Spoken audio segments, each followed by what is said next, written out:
shooting the viewers. Fucking face. Oh, it's not his face shirt, not mine. You fucking idiot!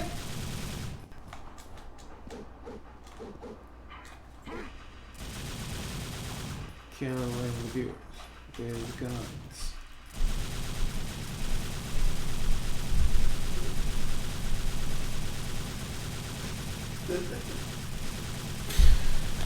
Oh boy. Here we go. Oh boy. Back in the saddle.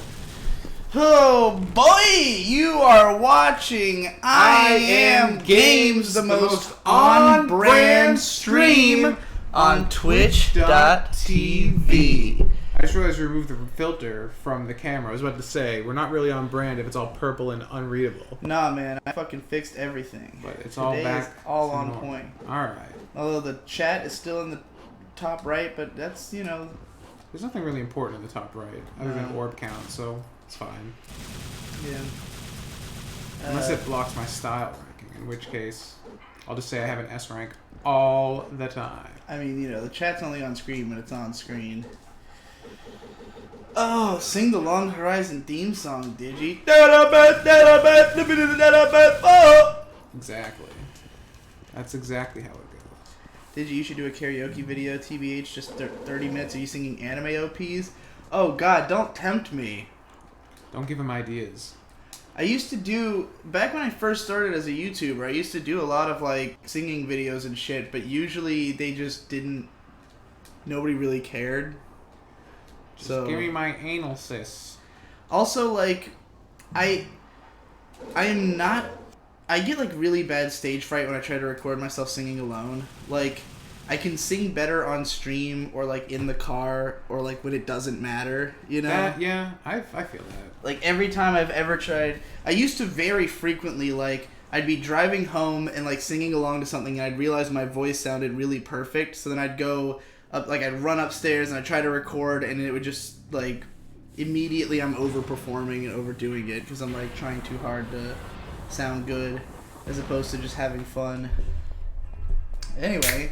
What sense is Whoa, there? I'm seeing Jalen Harris hitting us with all the big comes and the fucking bits. Hell yeah. Ben was telling me that there's apparently a thing with bits you can add either to Streamlabs or in Twitch itself called, like, it's like a boss sort of thing where whoever donates the most bits, that stream becomes the stream boss, and then people donate other bits to kill him and become the new boss. Whoa. I want to do that. And then I was saying, like, it'd be good if we had that, and then whoever's the stream boss at the end of the stream gets the stream boss role in our Discord until the next stream, so they get bragging rights that last like a day and a half. They get a big dick. Tom, I'm actually curious to make you do this because I feel like you being one of the few people who likes DMC Devil May Cry, Yeah. I'd be especially interested to hear you make this argument. This guy says, real talk, DMC is the best Devil May Cry game, change my mind. I mean, it's just a different kind of game. It's like, the thing that's great about DMC Devil May Cry, and the reason why I like it so enough, and it's on like my stress relief rotation, is that it's, everything in the game is very breakable. Like, everything's easily breakable, like in terms of like mechanic wise. Like, you can fight an entire encounter and never touch the ground once you have all the main abilities in the game. Because one of the coolest, like, do you remember playing Devil May Cry 4 and you play as Nero and you get the Devil Breaker arm and you could do the cool, like, grappling things where you pull people towards you and stuff, and it felt cool? Yeah, although I've never actually played more than like 15 minutes of DMC 4. Yeah, so that's in the game. It's really fun. They basically made that, like, a main staple of the abilities, and you have two. So you can either pull guys towards you or you can pull yourself towards dudes. And these two abilities allow you to never touch the floor, because you can always, in midair, grapple to another guy, pull yourself to them, or pull someone else to you. And every time you do that, it resets your air time. And there's way more aerial combos in that game, because you have angelic weapons and demon weapons, and the angel weapons are really good at multi-enemy juggling and air combos. So you can constantly be toggling back and forth between all these things, and you keep the combo going indefinitely. And, like, it's easy. Like, the game is easy because it has these super breakable mechanics, but it's also a big come because it's super fucking fun to just, like, go into a room and just not jump hit a guy and then just not touch the ground until you've killed them, and it feels awesome. Okay, well, you've made the opposite argument of what you're supposed to be making, but Simon says, oh, my subscription ran out. I'll just pay up again. Hell yeah. Yeah. But yeah, you're supposed to be proving wrong that DMC is the best Devil May Cry. I don't know. I mean, you don't think it's the best one, right? I don't know if it's the best one. It's the one that I've revisited the most, just because it's like the easiest to kind of sit down and like chill with. So that's revisited more than this game. Well, this is like when I was peak video game addiction. So I've come back and revisited Devil May Cry, DMC Devil May Cry. I just played this game multiple times, with a fervent addiction. I see. So yeah, I don't think it's the best one. And the reason I don't think it's the best one is probably because like there are really cringeworthy cutscenes in it. There's this really like the main like they redid Mundus, which is the boss of this guy, to be like a demon who's like a corporate business guy who like owns everything in the human world. And there's this really awkward scene where he fucks his wife, and like I didn't want to see that 'cause she's like this weird hag with like hanging off skin and shit. And then like there's a lot of like over the top edgelord stuff in it. And it sucks because the actual like the idea of the game isn't bad, of just like demons are just like all like integrated into society, and everything that's bad about culture is like the result of demons corrupting humanity. I mean, that is the plot of Devil May. It's like it's not an original idea. Dante literally is a devil man. And in Devil May Cry, in DMC Devil May Cry, he's a Nephilim, so his mom was an angel, not a human, because there are angels in this game too. So he's like a super devil man. Yeah, he's like the devil man, and Virgil's also the same thing because Virgil's in the game too. So the storyline's totally different. Not that Devilman is a half human, half demon, by the way, but he's just like a human who's possessed by a demon, but they both kind of coexist inside the same body. It's some cool shit. But I don't know. I can understand why people would think that's the best one, because it's way more approachable, and it is like arguably, and the gameplay's flashier, the cutscenes are not. I think one of the big reasons that DMC Devil May Cry got shit on so much is because it's on the Unreal Engine, and on PS3, Unreal Engine 3 runs like ass, and so it was like sub 30 frames per second when every other game, action game worth its salt, runs at a constant 60, and that made the game horribly unplayable. And I never had that experience because I played it on PC Master Race, and it ran like 60 from the beginning. And I was like, I don't understand why people hate this game. Then I bought it for PS3 later, and I was like, oh, I get it now. This is like easily 2 to 3 points worse just because it doesn't have a good frame rate. Here's some trolling from Goo Goo Games. Is this a Bayonetta ripoff? Yes. Yes, it is. You got me. I still haven't played Bayonetta. How sad is that? And I own them both. Apparently, the only option is 720p, and people are saying, "Oh no, I can't watch it because my internet is shit." Is that always? That's always the case, though, right? Like, you can't reduce the quality on Twitch unless we are like partners, I think. Yeah, you have to like. I'm not entirely sure how the hell it works. You would think they'd lock you at like standard depth. Right, it's weird, but they lock you at HD. Maybe it's like disincentivize people on mobile to keep watching you because they'll eat up all their data plan. I don't fucking know. Cam398 says DMC's Virgil was even worse than its Dante. Yeah, he had a fedora on. It was very weird. The problem is the character just was not realized very well. Like the heel turn he does it because he's your ally throughout most of the game. There's a scene that's like, I didn't think it was as bad because everyone's like, this is horrific, but like he like kills a baby inside of like Mundus's wife before it's born, but it's also a boss. Like the baby's a boss. It's like a weird fetus baby. It's very weird. It's a very weird game. But the mechanics are fun, and I stand by that. Steampunk96 says that you guys have a sub button, so IDKY don't have multiple quality options. And then the Staffs 2 says you have had different quality settings before. Steampunk says it'll probably show up in a while. I told you. Remember I said, because you said there's nothing wrong, something's going to happen? Yeah. I don't know why this is the case. Yeah, Funny Bunny says all the other streams have had 160p and 360p options, just not this one, so I can't watch it. Maybe if I wait 30 minutes. What does that mean? Like the farther in you are, the more. Maybe. Why am I not jumping?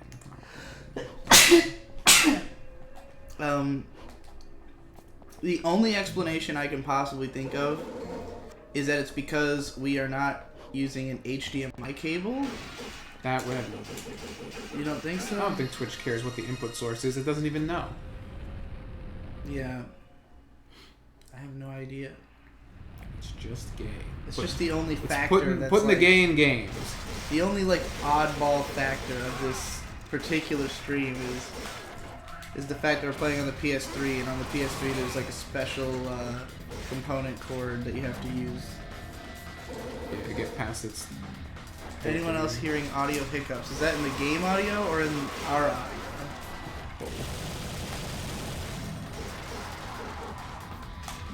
If you're not a partner, you randomly get selected if you get transcoding or not.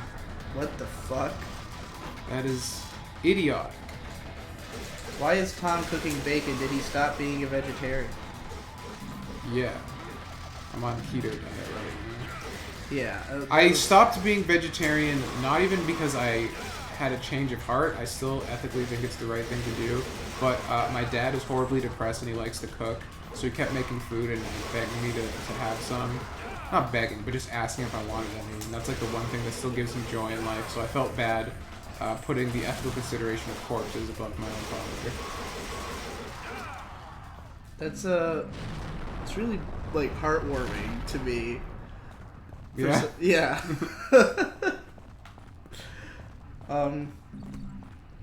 It's like meat bringing a family together. You can't disparage meat because we wouldn't be able to even think if we didn't have it. Yeah. Then again, maybe this was all a huge mistake. I have been insisting lately that sentience was a mistake. Maybe. There was no depression before sentience. It's like that argument that people have about dolphins, where just like dolphins aren't that smart. They just hang around, fly around the ocean all day, and they don't have cities or anything. And I'm like, yeah, exactly. They're smarter than us. Right. They just hang around, swim in the ocean, and rape. Yep. Clearly. Rape.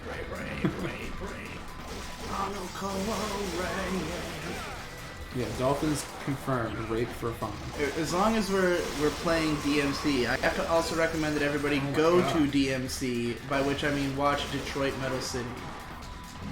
Who's the crowd chants "Go to DMC," and they have songs like "Rape That Bitch," which goes like "Rape, rape, rape, rape, rape, on a go rape," and that's where Krauser II does his patented 11 rapes per second, where he goes. He can say rape 10 times in one second. When are we going to get banned from Twitch? Maybe this is why we don't have stream options. They're just like, we've been watching your VODs and we're not pleased. That's a regular ass anime. Like, that's how sad a state of affairs. Like, when I watch Devil May Cry, Detroit Metal City rather, I'm just like it's like astonishing to me to think, like, in this current climate, these jokes would be considered like not okay. When the show came out, it was just like, oh yeah, it's a comedy show. Yeah. You know, like, of course.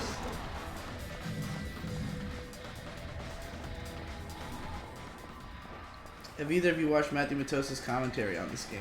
Yeah. I just did very recently, and it blew my mind to shit. Keyblade Spirit says, "Whoa, is this Onimusha?" God, I wish Onimusha was this cool. I do too. Unironically, it's like if you took the aesthetic of Onimusha and put it in a game that was like just way more fun. Way more gooder. You know, I gotta say, like, I know I was... Oh my god, I'm getting ganked. I know I was, like, ironically slagging on the cameras in this game before when you were playing Onimusha, but the cameras are so much better in this game. Yeah, it's like they're all 3D, so they... Oh my god, I'm getting raped right now. Like, disgustingly. I'm not even playing on hard mode. I'm embarrassed. I'm embarrassed to be alive. I forgot how much I rely on Stinger. I should have bought it, actually. That's what I could have. No, it's because like the best thing about the cameras is that this is a nice middle ground. Is that since everything's 3D, there is panning and movement in the cameras. So like nothing's locked, and like there's only a few really like jarring transitions. It kind of eases you into the camera changes. Because like I'm moving through this hallway, and the hallway's moving with me, as opposed to having to just go from like 5 different static pictures of the hallway. Right. And it makes it so much more pleasant. Alright, I'm gonna get Alistair. The whole reason this sequence exists in my mind is that you go through this slogging, like almost killing you thing, and you're like, oh my god, I'm such a bitch.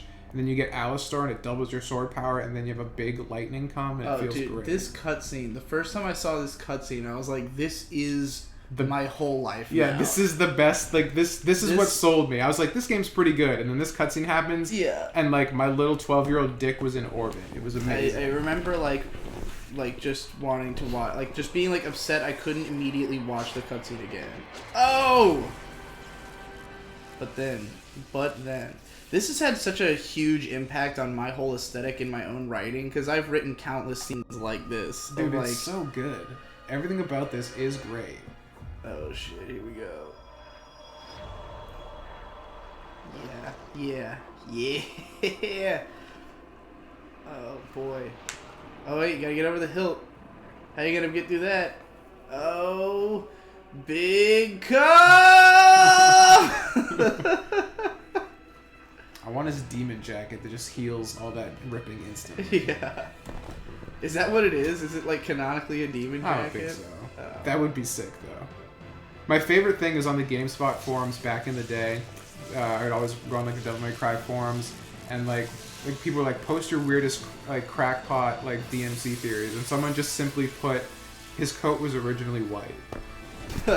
I was like, yeah, slash thread, we're done. Oh boy.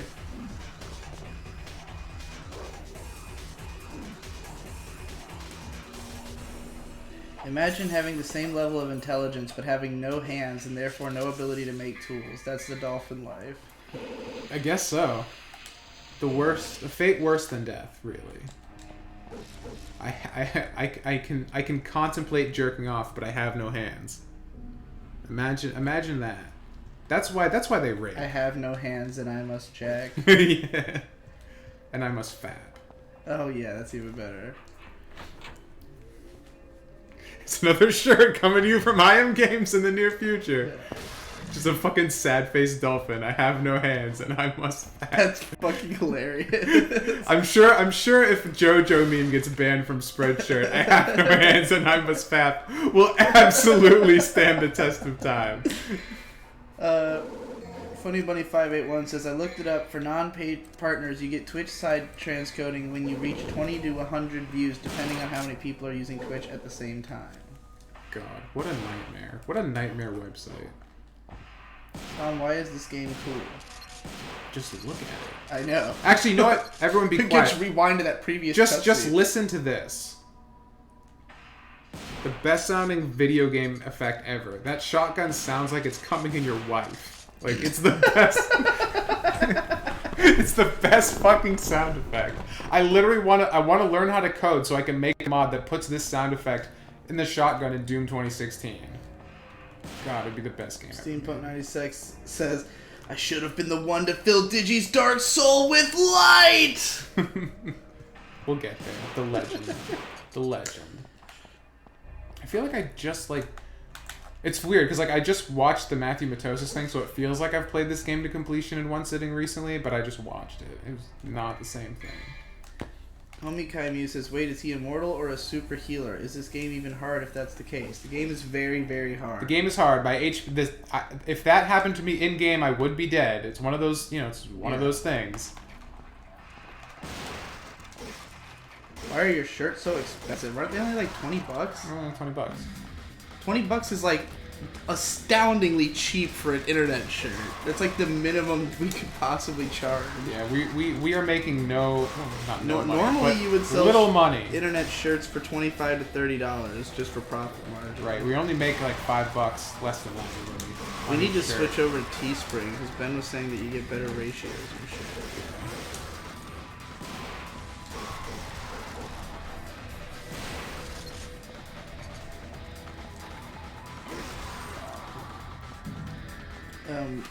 That scene. So in my novel series, there was this character called the Shotgun Dance. She's actually a god of chaos who descends into the city and like goes under the name of the Shotgun Dance, and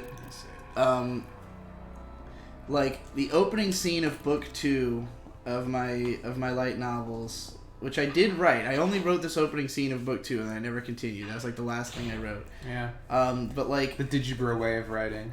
well, I wrote the whole first book, so there is that. Gotta I do have a completed novel. make it publish it, sell it. I published it as an audiobook on Reddit. You should honestly just publish it on Amazon Self-Pub. You'd probably make money on it. I probably would, but it's like it's incomplete because like all I wrote it for NaNoWriMo in 2010, and all I cared about was hitting the word count, but there was like a huge hole in chapter 2 where I wasn't sure what to write there, and so I just skipped over like a large chunk of story. So like I hit the 50k word count, but I never finished chapter 2, so it's like kind of confusing to read through that. Well, you can always add that in, and then they fuck. That is honestly basically what happens in that period of time. Like it is simple. during like the romance chapter. But yeah, like there's that, and also there's no Just no write resolution. the Alistar Like, scene with sex. The dick went through her and out the other way. I And she had to like literally slide herself out. I get to the moment where like the way the book ends is like you get to the scene where like the final boss is defeated, and then it just ends. Like I never wrote the resolution chapter because I was writing this up to like the last minute, midnight on the. I told you that I wrote 24,000 words on the last day, right? Did I ever tell you that before? Yeah. Yeah. Insanity. It was fucking nuts. It was just 1,000 words an hour, for 24 hours. But like, Might just like milk orbs for a while. But anyway, the first chapter of book 2 starts off with like there's like a roving band of gangbangers. They come down this alley and they see just like a naked chick lying in the alley. So like, oh hell yeah!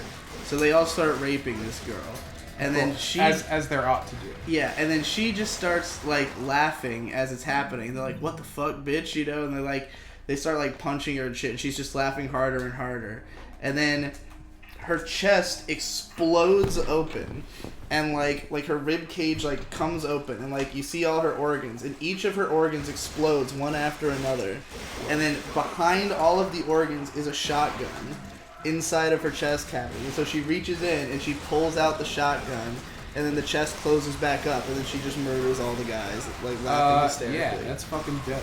Yeah, and that's how the second book was supposed to start. I want this book. In fact, fuck that. Learn 3D and make it a video. Stop being a little bitch. Just learn an entire new art form, did you? Come on, it's not that hard. It doesn't take years of study or anything. Apparently, sometimes it can even take over 300 viewers for Twitch side transfer. Well, I guess we might not get it at all then. I don't think we've ever even hit 200. Was the Delta Room the fastest edited video you ever put out? No. I don't believe so. I believe I put out much faster shit during the month of August. I mean, it was definitely really fast. I would say the total workload was under an hour and a half.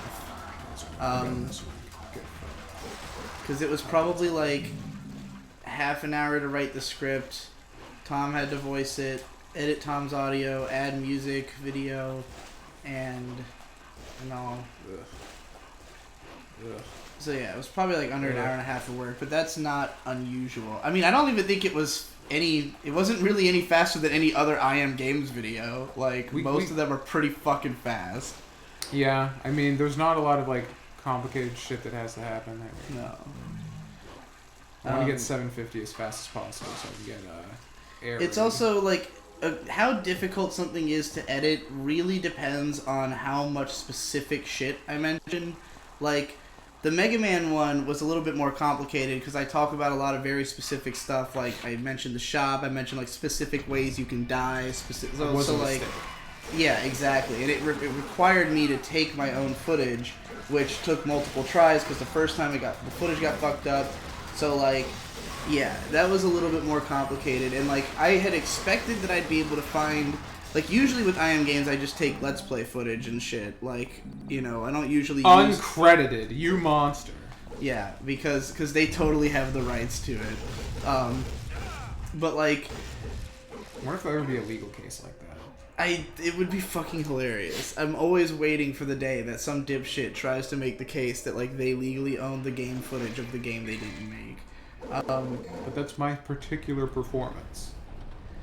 Yeah. I think there would be a case to be argued there. It's just asinine and retarded. Yeah. I mean, I could argue fair use that I used only portions of it and mixed up. Anyway. Exactly. Like, it's bullshit all the way down. Yeah. So usually I use Let's Play footage and shit, or just like, you know, find a full game walkthrough. But with Mega Man, there's no footage of anyone playing it badly. You know, because like most people don't upload footage of themselves playing games badly unless they are Let's Players, in which case they don't really have specific enough, you know, footage. And like even Game Grumps playing it, they were really good because Aaron, of course, is great at Mega Man since it's like his favorite fucking game franchise. Don't know how he does it. He's just an 8-bit gamer, is why. You know? He's trained, classically trained, as the T-shirt says. Yeah, like both him and Dan are like really good at NES games, and almost nothing afterwards. But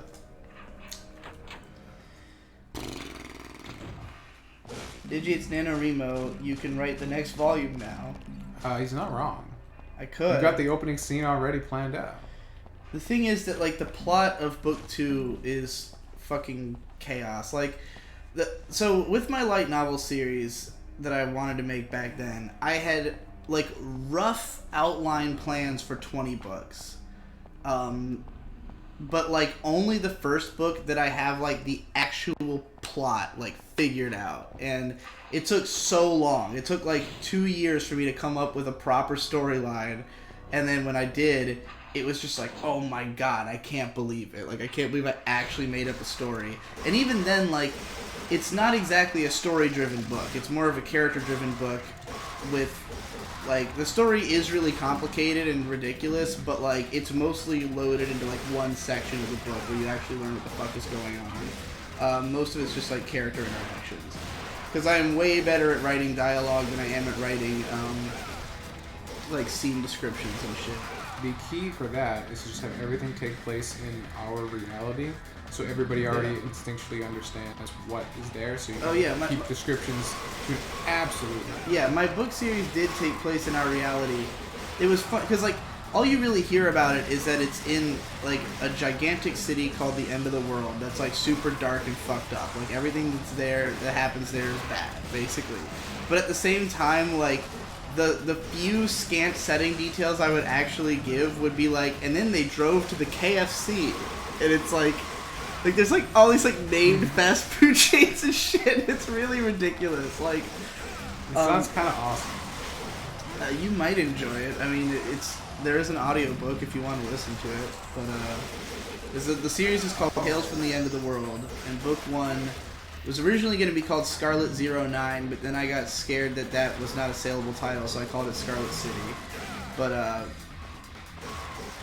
yeah, like I had mostly written it. It's got lots of lolicon shit in it. Of course it does. Your book is illegal in Massachusetts. Well, there's nothing explicit, but there's also, like, there's some really fucking intense battle scenes, but they're not that well written, in retrospect.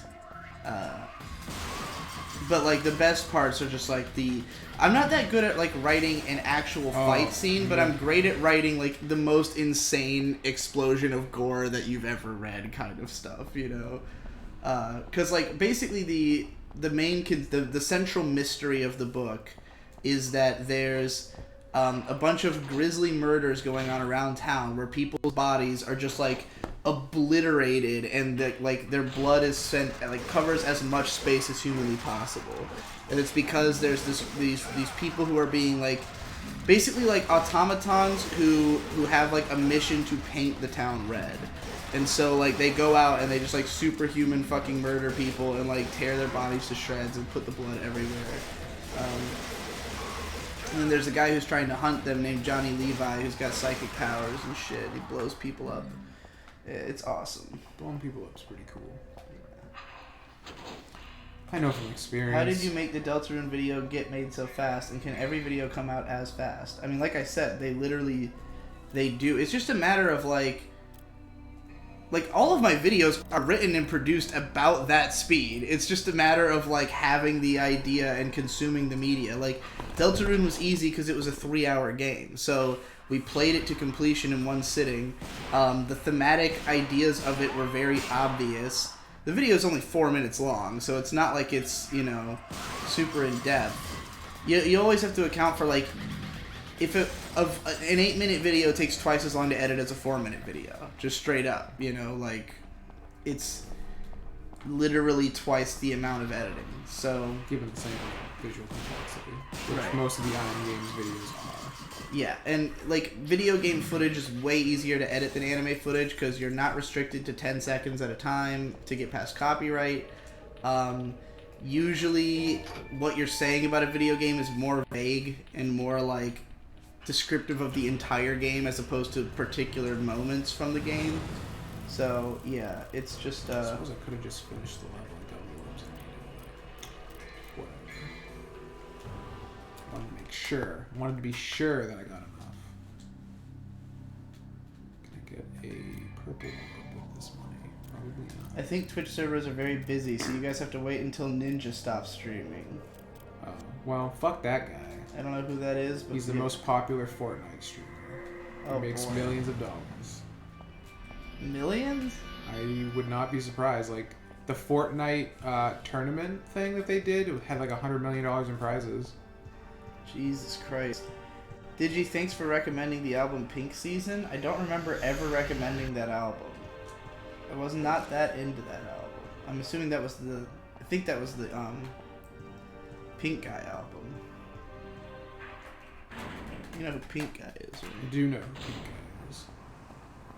I remember the song about fucking wanting to die. And I was like, yeah, that was my life at the time it came out. Wanting to die or wanting others to die? Wanting to die. The one's like, I'm dying inside, and all I see are demons. I That sounds try vaguely to hide all my deepest feelings. I don't know why. That I sounds feel more like what his- shit. I will not see a therapist. Yeah, it's good shit. Yeah, that sounds more like some what he does as Joji. Do you know that he is now like a famous musician under his real name? That wouldn't surprise me at all. Like he as Filthy Frank. He became famous as Filthy Frank and as Pink Guy, like making comedy music. But then like he just signed with a real label and under the name Joji started making like sad boy music and like entirely separately from his career as Filthy Frank, just like became famous in this other field. Which he didn't want to do Filthy Frank anymore because it was like he had like seizures from doing that voice too much and shit. What the fuck? Yeah, like doing that voice literally was like ruining his life. How do you get a seizure from a voice? I mean, it's like it's really straining on your body to like perform. I mean, you've heard the voice. It's I've heard the it's voice. intense. I would have figured like it was only done in isolated cases and it would have been okay. Guess not. What do I know? I guess. Ugh. If two lollies are making out in the woods and no one's around to film it, will I still get a boner? Probably. Can you decrease the volume of the game and increase the volume of you guys talking? I can try. I can't increase the volume of us talking, but I can decrease the volume of the game. I have a Turn up feeling the I have to. The game. game is loud as shit.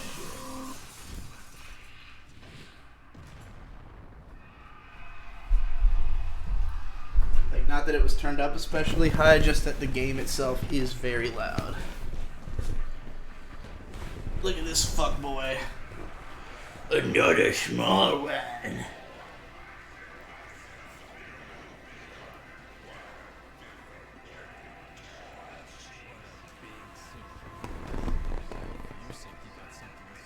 I'm not saying there's anything wrong with using footage, is that it's needlessly disrespectful to ignore the credit. No, it's not.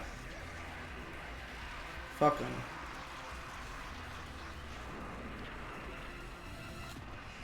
I really like... Forgot to switch back to handguns. I really have a problem with people, like, being like, what the fuck, bro, you didn't credit me, when, like, literally they did not ask permission to use the intellectual property that they are using, you know? Yeah, no. I agree. Did I tell you about that guy with one of my Kill la Kill It would videos? be like if you got pissed that someone pulled, like, footage of Kill la Kill from a video you made about Kill la Kill and didn't Right. credit you. Yeah, exactly. Like, there was one video I did where, like, I use, like, very briefly, there is footage of a guy, like, playing his metal version of a Kill la Kill song in the video. And, like, he came in and was like, whoa, bro, no credit for whatever. And I was just like, no. Like, when did you ask for... I mean, I did give him credit, because I was just like, fuck, because his, you know, his fans all came in like, oh, no credit, what the fuck? And I'm just like, dude, you don't own the Kill la Kill song. Like, your video is barely legal, you know? Like, if they came after you, they'd be like, bro, where's the fucking link to Trigger's website on your fucking video, you know? Which, of course, did not exist. I mean, if it was me in that situation, I probably would credit the song just because it is more than just, like, footage. I didn't even use the song. I didn't use his version of the song. It's like I just put, like, 5 seconds of footage of him, like, him over a green screen of the show, you know, that he asked for no permission to use. Like... Alright, I get that. Yeah. It's like Nate with that fucking cosplay image. Right, exactly. That shit pissed me off, too.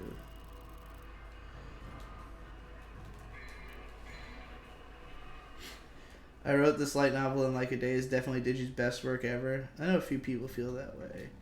I would definitely say like the first hour of the audiobook is really solid. After that point, there's like, you know, there's bits and pieces that are good. Why did you guys let Ben play Deltarune? Because Ben is a really big Undertale fan and he's really good at it. He was the first one of us to be into Undertale. It just seemed thematically the right thing to do. I'll probably play it again myself. I heard someone had said that depending on which save slot you choose in the beginning, some of the events change. So I'll be interested to make a slot 2 save and see if anything is mixed up. I want Phantom Baby mission. I think I can get another life extension here.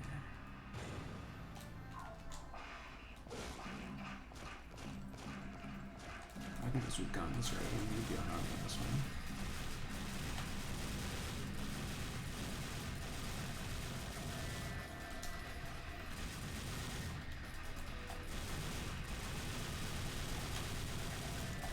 Endless Jess says, let's talk about when you find some cool music on YouTube, and all the comments are like, Game Grumps brought me here, or haha, good thing Dan mentioned this on Game Grumps, but no one will comment what fucking episode it was on, so know what was a night of finding cool music has become a night of hopelessly wading through the endless Game Grumps catalog because you want to hear what Dan said and you'll never find it, and you might as well fucking kill yourself. Man, I hate when that happens. I've seen that. I've seen some of that shit. I've never tried to go find what they said about it, though. I mean, up to a certain point, I would have just known, because I had listened to every Game Grumps episode, but... Those were the old days. OMG, Tom can sing. When did you sing? Were you singing earlier? What was I singing? I was singing something. I don't remember what it is anymore. I don't remember you singing. Why don't you use Letterboxd anymore? I do. I update my Letterboxd every time I watch a movie. I just don't watch movies ever.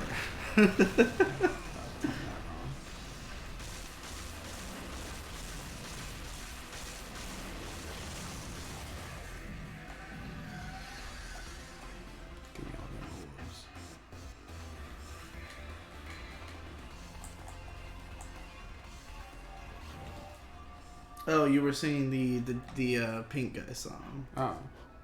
That barely counts as singing. Yeah, you were just kind of spoken word in that shit. You want to hear Tom can legitimately sing if you want to hear some legitimate singing. I can. What's one of your favorite songs to sing? I don't know off the top of my head. I gotta focus. I gotta get these 100 phantom babies dead with no bullets. No anything. Oh, that wasn't hard.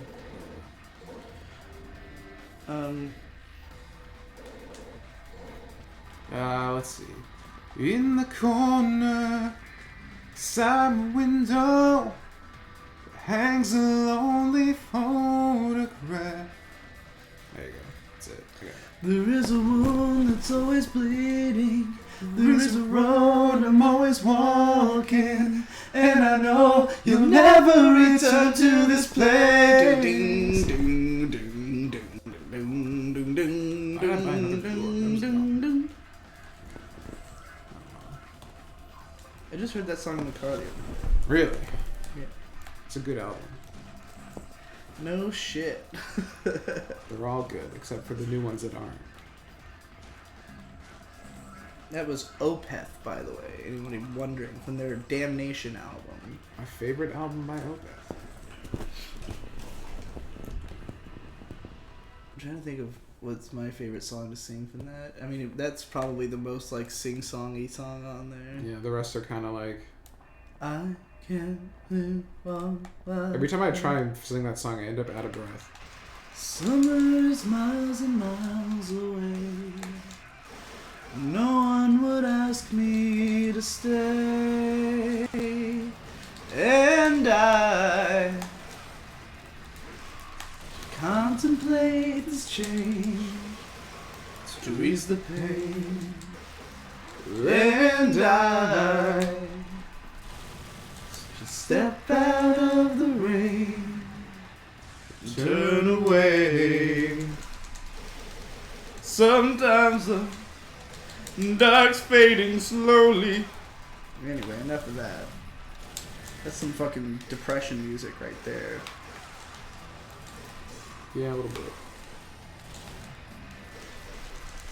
That's why it resonates with me, bro. I will say, the last, 6 to 8 months, I'm officially on the upswing. The depression is leaving. It is getting smaller.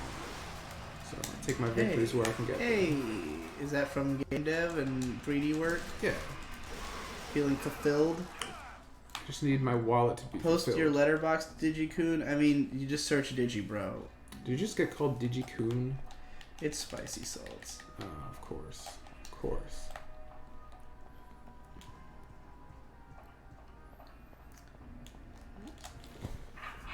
Alright, time to fight an annoying... Would Digi be a Nirvana fan if he was around in 1991? I was around in 1991. And I did grow up with Nirvana on the radio. I had Nevermind on CD. Was never a big fan of them, though. I did not care for the voice. I never liked all the gruff guy singers of the early 90s when I was a kid because I had a little bitch boy baby voice. So I like to sing along to bitch boy baby voice stuff. I was a big fan of Green Day as a kid because they babysat me when I was a baby. So I felt like a connection there. Do you have the time to listen to me whine? I do. I do have time. Thunderous applause for Tom singing only.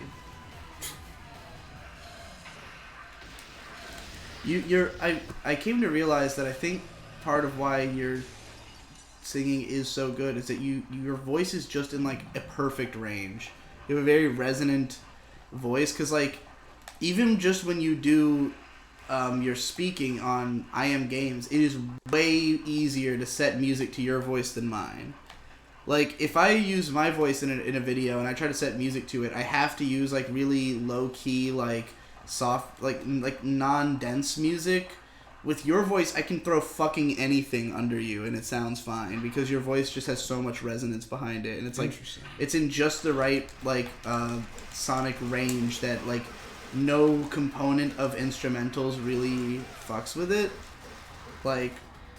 I wish I knew more about audio so I could like understand why that is. I mean, it's basically just like when you know what hertz are, right? Like HZ. When I get a boo boo, it hurts. No, Like- no, I like- know what it is. Yeah, like so when you're doing audio mixing, like you'll be looking at like the sonic range, and like usually your goal is to have like the bass be high and the high pitched sounds be high up, but anything that's in the mid range in your song, you want to keep kind of quiet so that the vocals can be there because they won't interfere with each other. Right. So like, you know, if you just have that's why like trap music is so popular right now, because it's like it's all just super deep bass, super high pitched cymbals, and then like whatever's in the middle, you know, by itself.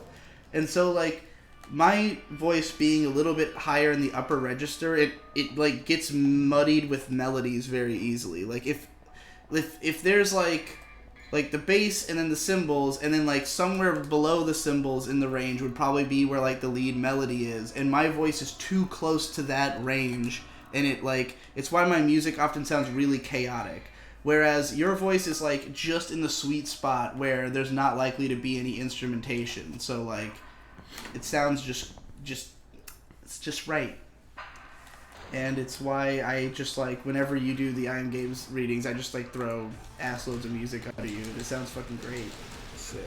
I'm glad my genetics can deliver that convenience. Dude, it was so funny. Like with the Deltarune video, for instance, you actually sound like really tired and slow in your delivery, but I put fucking Undertale music under it, so it's like Yeah, it's got that good pace to pick it up. and it just instantly works.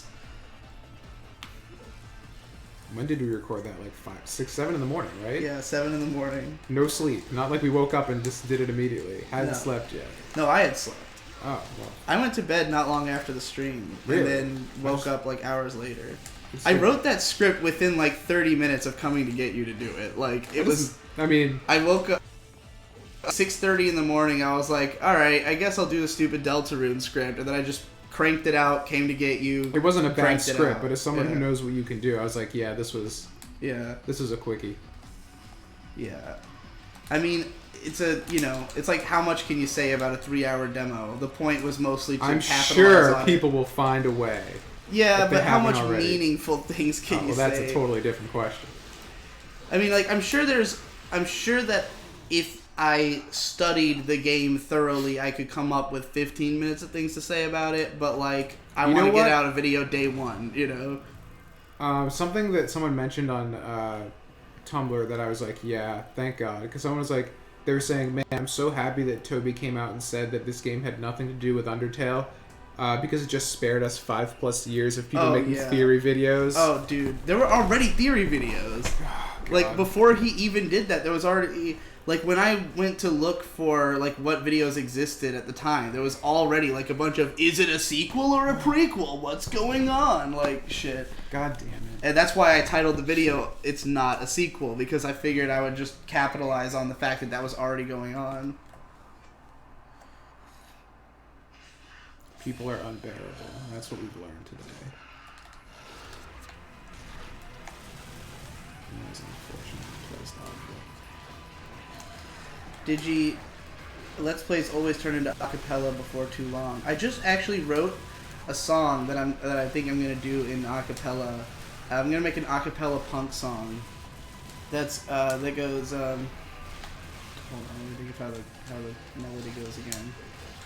It's when will they build the world I wanna live in? This one sucks. I'm bound to be the villain till we get it right. Then I will have to fight. When will they build the world I wanna live in? This one's fucked. I'm bound to be the villain till we get it right. Then I'll just have to fight with all of you. Come on.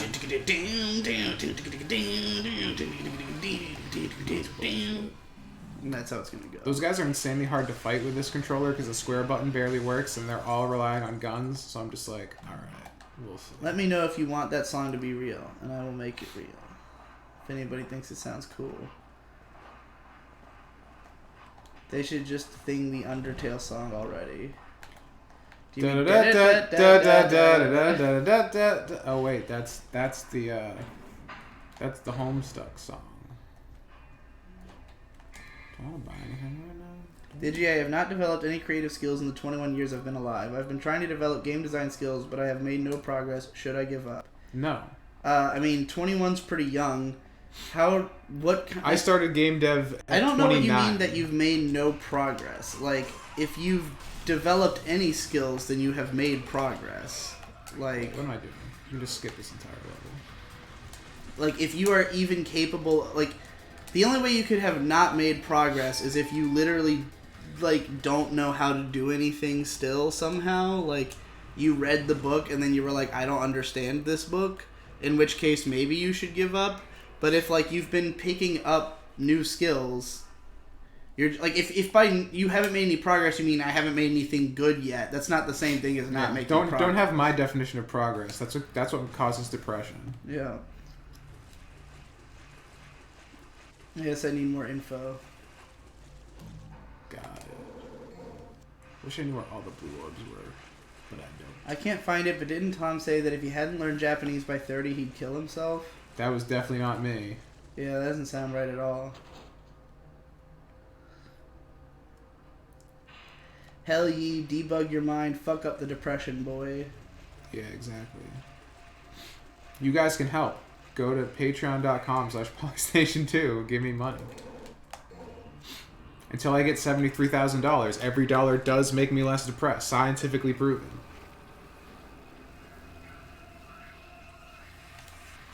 Same here, by the way. Yeah, exactly. Neither of us are fully undepressed yet, so we don't make minimum $73,000 a year annually.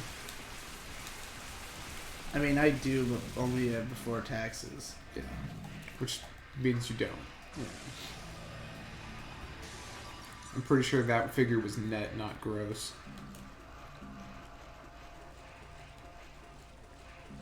Digi can only have the Lucky Star or K-On! Soundtrack in the background. I noticed in his videos. I don't really use the K-On! Soundtrack. I might have used it once or twice, but I do use the hell out of the Lucky Star soundtrack. Also the Hidamari Sketch soundtrack. But I don't use that much music these days. It's kind of rare. I only really do it if I'm doing like a comedy video or like something where I feel like something unscripted.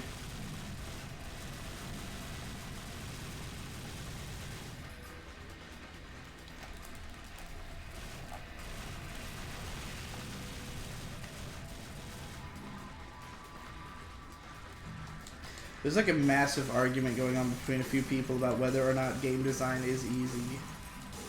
I don't think it is. I think the problem is that like skills are all subjective. We all have like inherent things that we take to easily or not. Like some people study really hard to learn how to sing, and I could just kind of do it, even though I have no idea why. It's just, you know. I mean, like the argument is basically that like it's a very semantic argument over what it means for something to be hard. Alright, well that sounds like an argument I don't give a shit about. Do you ever listen to Fugazi? The only Fugazi song I really know is I'm So Tired, which I know is not very similar to their usual sound. I haven't listened to much of them otherwise, but I did do a parody of that song for Ben's Nuzlocke. That's a fun song to sing.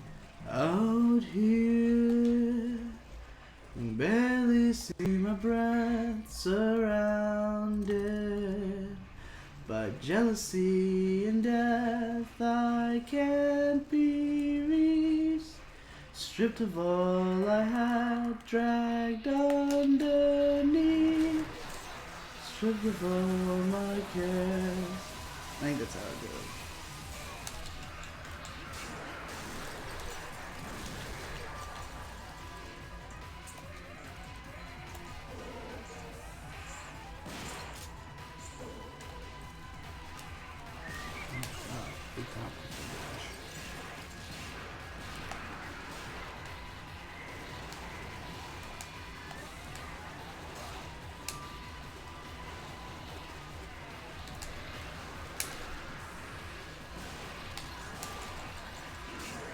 Okay, so it looks like the guy saying he's made no progress is that he hasn't made anything yet. I mean, Learning is progress. learning is progress. I mean, if you're trying to do game design, it's just that there's a lot of learning to do before you make something. But I would encourage you to just try to try to make something small enough that you can do it with the knowledge you do have.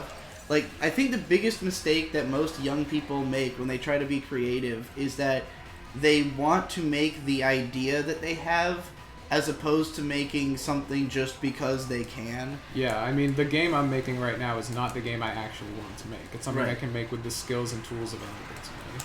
Exactly. And that'll give you experience the next Like, project is more doable. Literally just completing projects just for the sake of completing them is practice. So, like, you can't just think of it as, like, I'm practicing game design so I can make the game I want to make. You have to think, like, I'm making games as a way of practicing game design, you know? Because you'll just learn a lot of shit even by just releasing stuff, like, you know, and getting, like, really detailed critique or responses by trying to share it with as many people as possible. But, I mean, if it's what you want to do, then do it. The only reason you should ever give up is if you don't like it. Like, if you're not making progress because you are not having fun and, like, you don't actually enjoy game design, then stop. Yeah, I think that's something that's difficult for me because I did drawing in, like, 2D for so long just because I thought that's what I wanted to do, but it wasn't actually as fun. If you do something for a long time, you start to, like, kind of identify with it, like, mentally. Like, this is what I am. And so, at least for me, like, giving that label up felt like a betrayal, and it felt bad. So don't get caught in that trap.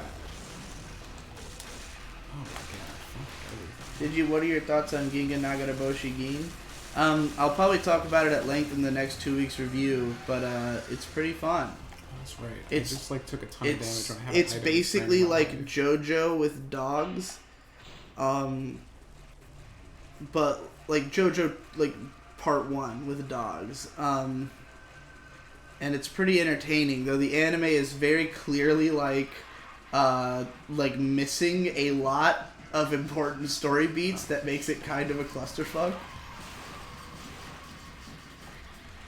Fuck, I'm actually gonna die. Hey Tom and Digi, why in one point on your life did you guys like MLP? I mean, go watch our videos about it. Well, we literally explain. Mine are all unlisted, so you can't watch mine. Mine are unlisted, but they're all in a playlist on my channel. There's a playlist of all the main videos, and then like you can find literally everything I've ever made in the every video featuring Digibro playlist. But I have several videos that were just like explaining the appeal. I mean, look, the problem is that there's nothing to explain. It's just a fun show, and if you're into that stuff, you'll like it. Yeah, That's I mean, literally all there is to it. It's right. no big secret. Well, like when someone asks like that, it's like the short answer is because it's good. If you're actually looking for a detailed answer, like, of course there's going to be more to it, and I can't just give you the whole fucking story on a stream. Like, go watch the videos. Like, that's why we did them at the time. Was Long to story explain. short, like a lot of like the creative head of the show was the person responsible for like the '90s boom and like '90s and early 2000s of good cartoons. Lauren Faust, she'd worked with Powerpuff Girls and stuff, so a lot of that DNA was there. The writing was strong, the characters were great, and it was a fun romp. It's just a good show with a really active and interesting community. For a while in the beginning. Yeah. Before it got too big. Normies ruined it, just like everything else. I don't know how true that is. Autism ruined it. Like really bad autism. Alright, I keep forgetting in the HD remix they changed the jump and sword buttons. I'm still trying to get used to that shit. Oops. Oh wait, no, there's a room right here. It's fine. Should I save for air hike? Spicy Salt says, "Hey Digi and Tom, I have this idea for a game called Neko, where you play as a stray cat walking around Tokyo, Japan. It sounds like it could be fun, with like a Katamari Damacy art style." Make it happen, dude. Be the games you want to see. I drew a character design for Ninja Mom. Was it dope? I guess it's as dope as what I am capable of drawing, which is not much. Not much yet. What the hell is a 2 weeks review? It's my Patreon exclusive podcast that I've been doing for like a year and a half.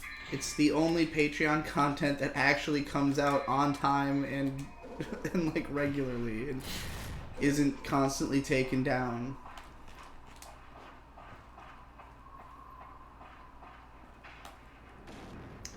Do you guys have alternating periods where you consistently do or don't like your work from that time? I draw and can look back on my old stuff and be like, yeah, 2012, 2013 was a good era, but 2014 was shit, and so on. Definitely. I don't know about you, Tom. My work shelf has a shelf life of about 2 weeks, and then I hate it. My stuff is usually 2 like, weeks max. Sometimes it just comes out of the art womb, just unbearable. For me, it's like usually, it's like I would say that I have about a 1 year timer on how much I appreciate my technical skill. However, like there's definitely eras where I was more inspired than others, and it really shows. Like, if you go through my catalog, there's times where it's like my writing is getting tighter, but what it's about is just not interesting. Whereas there's other times where my writing is not the best, but like it's like clearly whatever I was saying meant a lot to me, and so yeah, it really comes down to that. Like, I have a lot of blog posts from like 2010 and 2011 that I think are really engaging to read even now. They just don't sound like they were written by me. They sound like they were written by a robot version of me. Like and by robot I mean autist version. Like That's every version. Yeah, but like my charisma spiked so much in the My Little Pony days because of becoming famous. Like, it's really funny that most people would not really know what I was like before then, because like I didn't have the ability to like be the way I am now. Like, I was still like, I was loud and abrasive, but it wasn't the same like way that I am today. It wasn't like the like showboaty kind of fun haha like way. It was more like my writing was very serious, and like it sounded like, when I read it now, it feels like it's written by a robot trying to understand human emotions within himself, but who is very passionate about trying to do that, you know? And therefore, like, there is like an aggressiveness and an intensity. Like, all my old writing feels very intense, but not in the way of like it's like loud, in the way that it's just like, this guy cares way too much about what he's saying, you know? Right.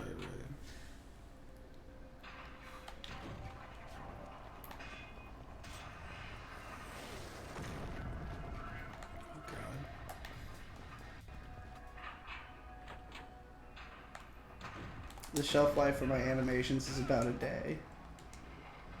That's yeah.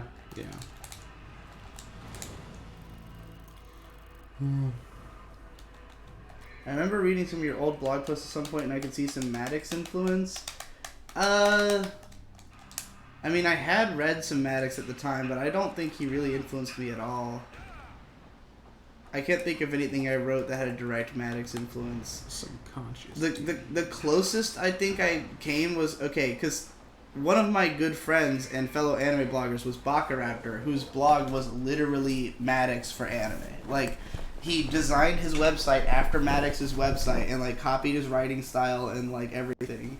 And like sometimes I did posts that were literally a stylistic send-up of Bakaraptor, and therefore in some way a stylistic send-up of Maddox.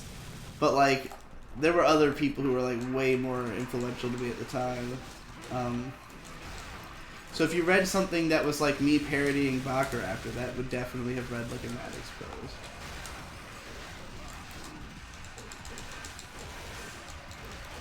But like my style of like, because I did do like a similar kind of like you know, swearing a lot, like weird fantasy scenario kind of stuff, like what Maddox did, but I would say it was more influenced by like Tenacious D than Maddox.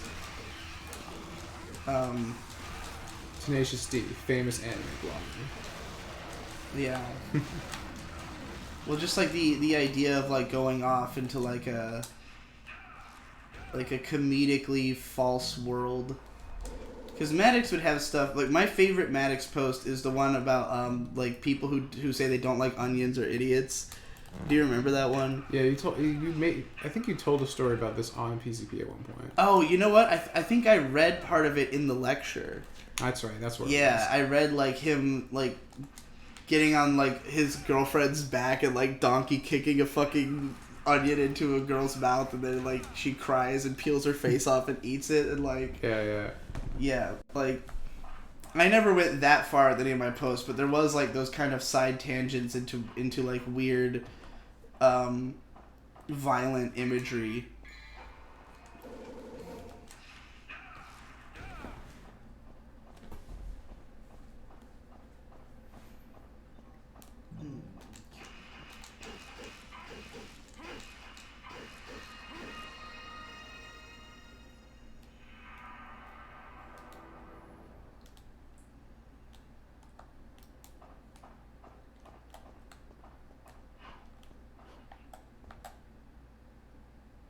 Okay, this fucking difficult, like, whether or not it's difficult to make games, like, argument is still going on. Jesus. And it's basically boiled down to what is the meaning of something being hard versus taking time, and they literally are the same thing. The only thing that is ever difficult is patience. I don't know about that. What is ever difficult other than, like something can take time, like waiting 10 years takes time, but that's not well, difficult. sure. It's not... I mean, it doesn't work both ways, but it does work one way. Like, not everything that takes a long time is hard, but everything that's hard is hard because it takes a long time. Like if you are...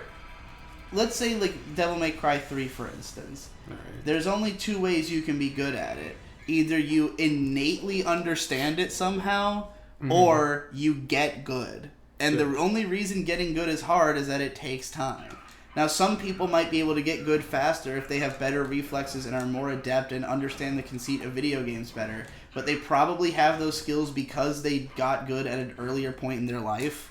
Like, most people who are good at video games got good when they were kids because that was just all they wanted to do, you know?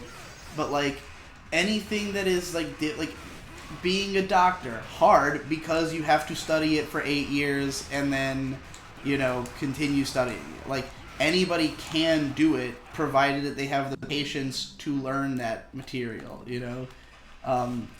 And most likely the only people who are going to are people who are already adept at the type of learning they need to do. So, like, yeah. But I do think that difficulty and impatience are basically the same thing. Yeah, I guess I can understand that. I guess what I thought the argument you were trying to make was that, like, all things that are hard and like take time just as, like, nature of what they are, and not because its skill takes time to master. Yeah, in which case, I would disagree. But in what you're describing, yeah, that makes sense. And I concur. Tom, how do I make games with Unity 3D? I don't use Unity 3D, so I don't know. Download Unity is probably a good place to start. They have when you download, because I have downloaded, I just haven't used it, so I'm not using it right now. They have a little email they send you that's all about, like, here's how you can make a 2D platformer using Unity and not even have to code anything if you want to get started really quick. So you should download it, wait for that email, and then do that. I died. How did I die? What the fuck just happened? I don't even know. I had like full... Maybe I didn't have full No, you life. did not have full health. I'm looking at the screen. I just Well, saw you die. I don't think I can play this anymore. I think I've just embarrassed myself for dying. Like, unforgivable. You had to try again the order, I guess. Yeah, disgusting. Like, should not even have to use those. Unforgivable. Have either of you played Dragon's Dogma? No, but So, Dragon's Dogma unironically looks like one of the sickest games ever made. I watched Victor play it a whole lot. I don't know what it is. Okay, Dragon's Dogma is like... Ooh. I'm trying to think of how I can describe it in a way that, like, if I tried to describe it in the easiest way for you to understand it, it will not sound like a game you'd ever want to play, but I think it is a game you'd want to play. Alright. Because it's basically... It's like Dark Souls. Well, I want to say it's like somewhere between Dark Souls and Skyrim on the spectrum of action to open world RPG. But like, yeah, you're right. This doesn't sound like anything I'd right. want to play. But like, I think that because it's in between those two, it would be a game you'd want to play. Like, you don't like Dark Souls because it's really hard and plotting and thoughtful. And Dragon's Dogma is not like that. It's like a fun action game where you run around and hit people with big swords. And like, it's like Skyrim in that it's a big open world RPG, but it's not a absent, directionless fucking void of things to do. It plays like it's a Capcom game, you know, like. When did this come out? What's it for? It was originally on PS3 and they remade it on PS4 and PC. It just recently got like a full HD, like, because there was Dragon's Dogma and then there was Dragon's Dogma Dark Arisen, which was like the fixed version of the game, and then they recently made like the remaster or whatever. Because, like, in the original... The problem with Dragon's Dogma originally is that, like, it's really fun and interesting. It's very much based on D&D lore. Like, all the monsters that you would find in Dungeons & Dragons and shit are in the game. But, like, the main thing that's special about it is that there's, like, huge fucking boss enemies that take a while to kill. And, like, you can just be out in the field and find, like, a big-ass Minotaur, and you will have, like... You control one character, but you have, like, these minions, or, like, people... It's basically, like, soulless husks who you can hire to, like, be on your team. It's, like, like, indentured servants, kind of. Oh, dear. And you can hire, like, 5 or 6 of them and have them, like, fight with you on your adventure. So, like, if you're fighting a big-ass Minotaur, you'll have, like, your whole party fighting them. But the main thing is that you can climb on enemies, like Shadow of the Colossus style. Interesting. So, like, if you're fighting a Minotaur, you can literally, like, jump up and climb onto its neck and just be hacking at its fucking neck with the sword, like, while you're in... And, like, the...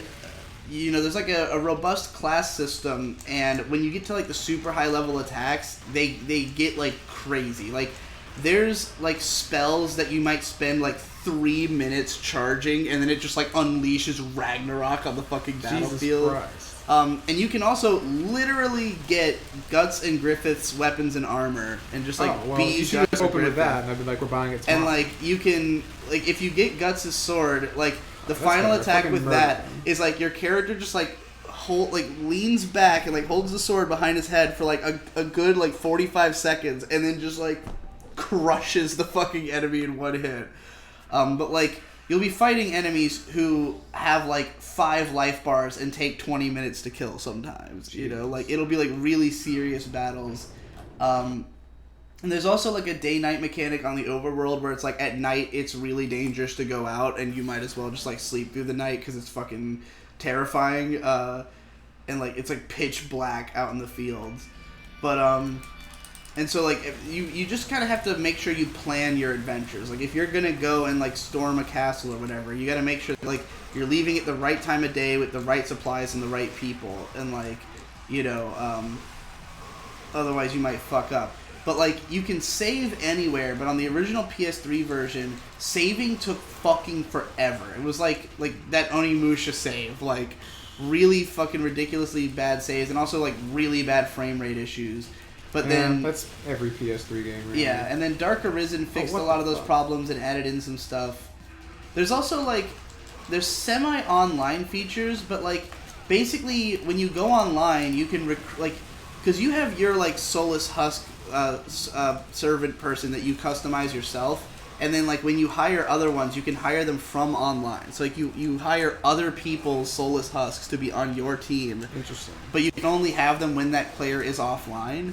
So, like, they might just, you know, like, fuck off when their guy shows up. It's weird. And then there's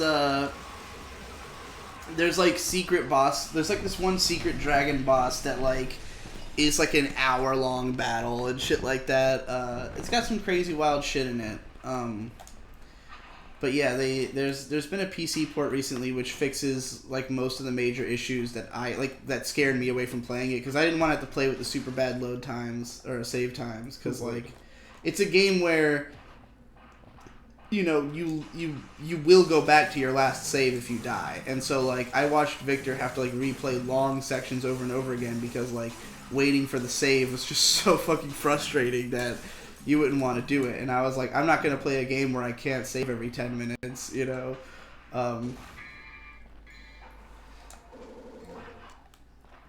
But yeah, I want to play it, but it's you know, it's on the longer side. It's like a 30+ hour game, so, and it's not easy. I'll give it a shot.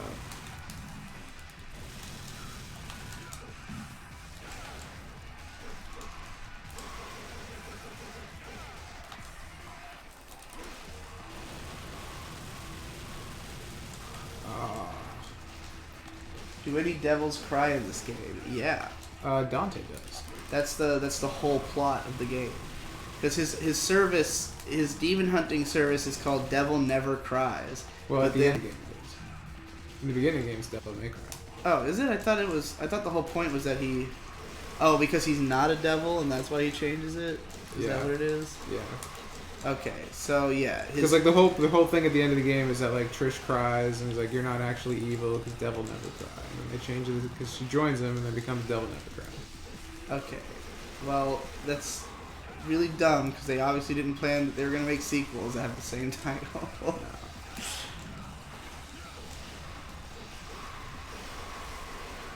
That name clearly did not last. Apparently, I remember being a kid and being surprised Devil May Cry 2 wasn't called Devil May Cry. Because I was like, oh, that's what the next game's going to be called. Yeah. And I was bamboozled. Apparently, Dragon's Dogma was from the director of Devil May Cry 3. Oh, now I have to buy it. I would leave it to Devil May Cry 3 guy. Like, let's make Dark Souls good, and then he did.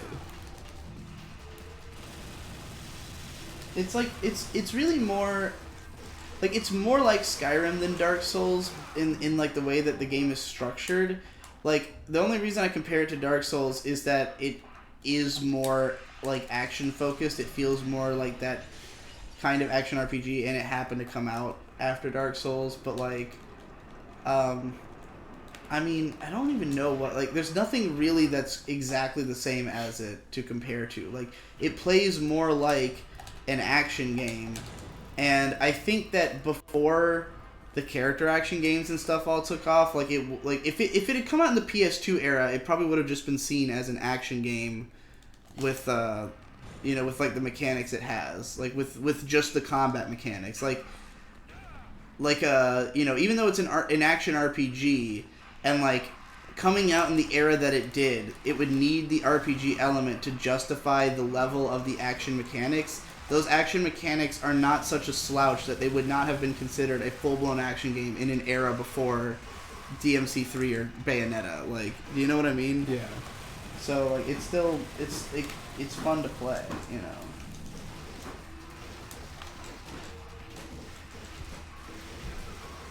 Ohio Gozaimark!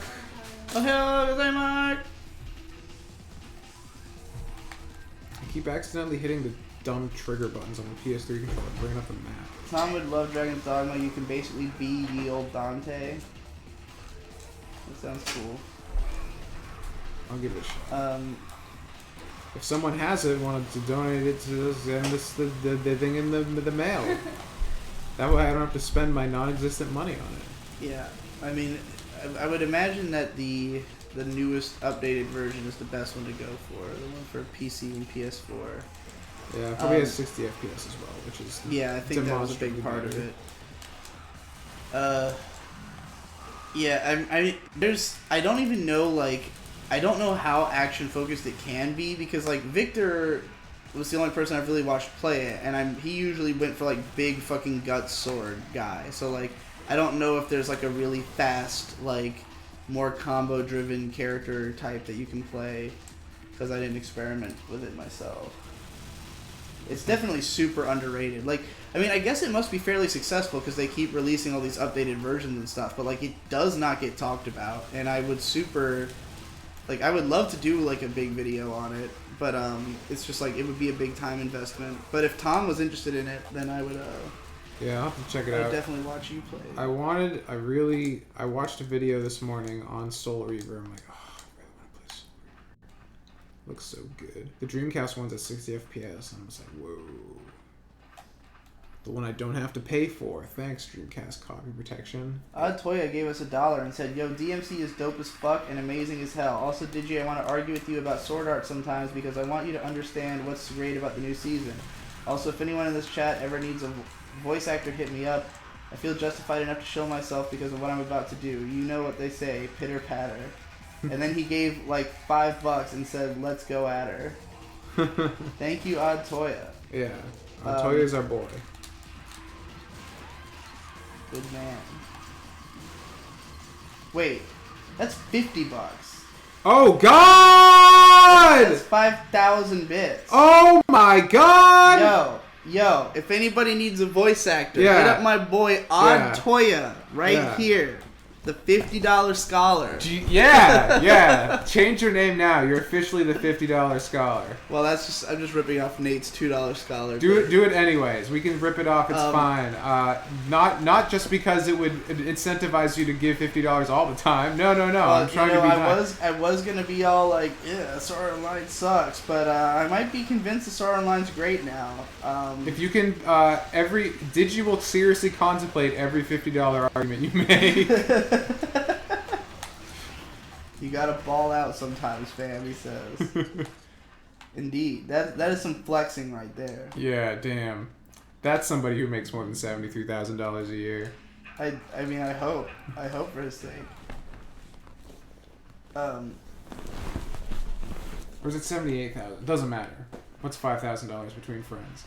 Selhar said, if it wasn't such a bitch to donate from Brazil, I'd donate too. Feel bad for not donating when I'm here every stream. Odd Toya says, nah, you good, man. I'm half Brazilian. I know how it is. Damn. I guess that's how it is. Well, I don't know if it's any easier with PayPal. Probably not, but we do have PayPal and shit. Apparently, he does in fact change the name of the business back to Devil May Cry. Did that happen in one of the games? Maybe Devil May Cry 2. I've never finished it because why would you want to? I see. I mean, it does change it back to Devil May Cry. I just don't know if it happens on screen. Also, the fucking these games have a very weird chronological order. Like it's Devil May Cry 3, Devil May Cry 1, Devil May Cry 4. Then I think 5, and then 2. No, 2 and then 5. 5 takes place. Is 2 still considered canonical? Yeah, it is canonical. Just it has no impact on any of the rest of the story at all.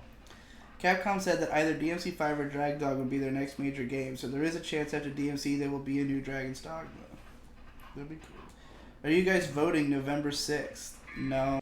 No, we're being bad citizens. I'm being a good citizen by my metric.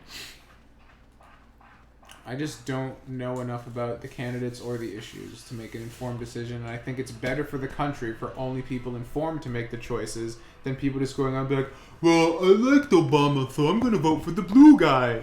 Yeah. That's how we get bad things. I would rather die. I got an A. Not an S, but an A. Oh, I can get air hike. Finally, I can play the game like I always played the game. Apparently, Drag Dog was a huge flop, but it got a big PC grassroots campaign, and it was a decent success there. PC Master Race doing what it does best. I mean, obviously because they could unlock the frame rate and save whatever they want. Because, literally Drag Dog on PS3 was, the, coolest looking game ever, totally hamstrung by the fact that it was, so badly optimized. Because obviously a lot of the reviews focused on that and gave it, it didn't get anything above, an 8 from most reviewers, because of those technical issues. Are you what the kids would call an FPS horror? Not at all. I don't, it was really bad. We're talking, 10 frames per second on a lot of fights. Because I'm a proud FPS horror. 60 FPS or bust. It was Super Nintendo slowdown, really embarrassing shit. And I mean, it was kind of understandable because there was just a lot going on in the game. It looked like it was going to push the limits of the PS3, but it did. We wanted to push the limits of the PS3, and we succeeded.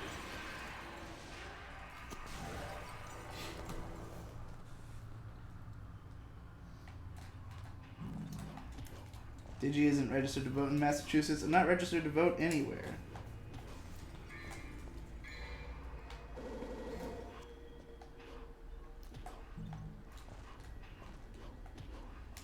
According to Google, it goes DMC 3, then 1, then 4, then 2, then 5. That's what I said! Got it right. Feels good. Feels good to be right.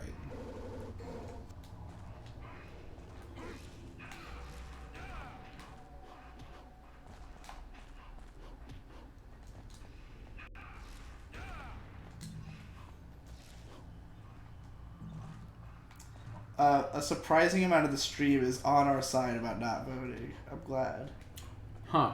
Interesting. Someone cited Fuck 'em 2016 as their reason, and yeah, that video is a great argument for why you Fuck should 'em vote. 2016. That was Jesse's video about why you shouldn't vote, which was fucking amazing. Yeah, Jesse comes through in the clutch. I'm just gonna go down here, actually.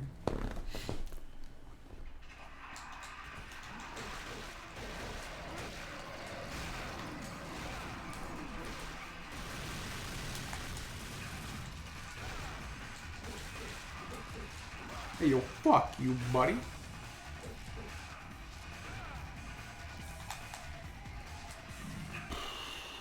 Why is this game so good? I don't even feel like I'm playing a video game right now. I feel like I'm just having a very vivid memory.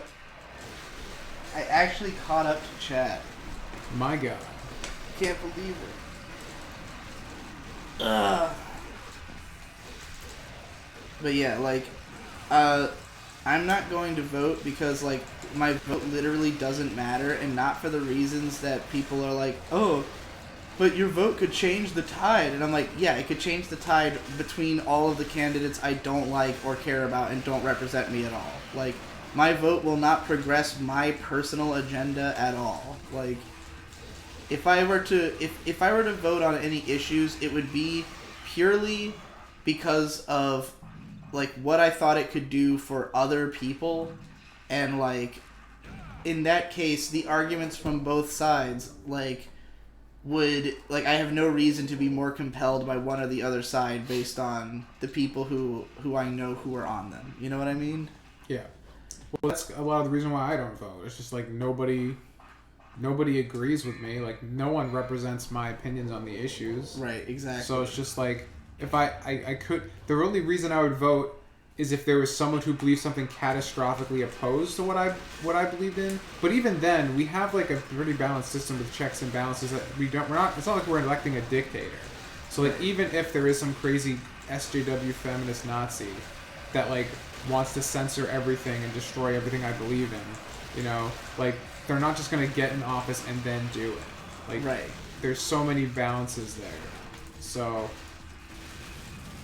yeah. It was just, it's like in the 2016 election, it was all, like, people trying to, like, counter-vote the other party, but, like, neither party seemed like they, like, why would I counter-vote this guy to vote for that guy? You know, like, they're both awful, so why would I neither, like, no matter what, I'm fucked. My vote does not matter. Yeah.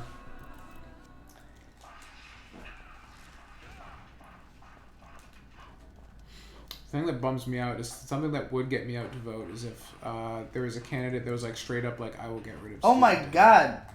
Odd Toya just sent us another $50. God, dude, if you flex too hard, you're not gonna burst Drunk your... Toya is in charge, and he does not look back, unlike the weak sober Toya. Oh, sober no, he's Toya drunk got again. a shit post about the new Smash Bros. And a new video about why all my opinions about One Piece are correct, coming up by next Wednesday. Odd Toya, what is your YouTube channel? I didn't even know Toya had a YouTube channel. You don't have to donate anymore. I'm reading all the chat. Just No, don't say that. Keep going. Just let us know what is your channel that we can promote here. Yeah, it's I did not. I got a contact drunk from seeing that $50. Like, literally my brain is, like, lit up now. Like, I got like a fucking dopamine rush. Damn.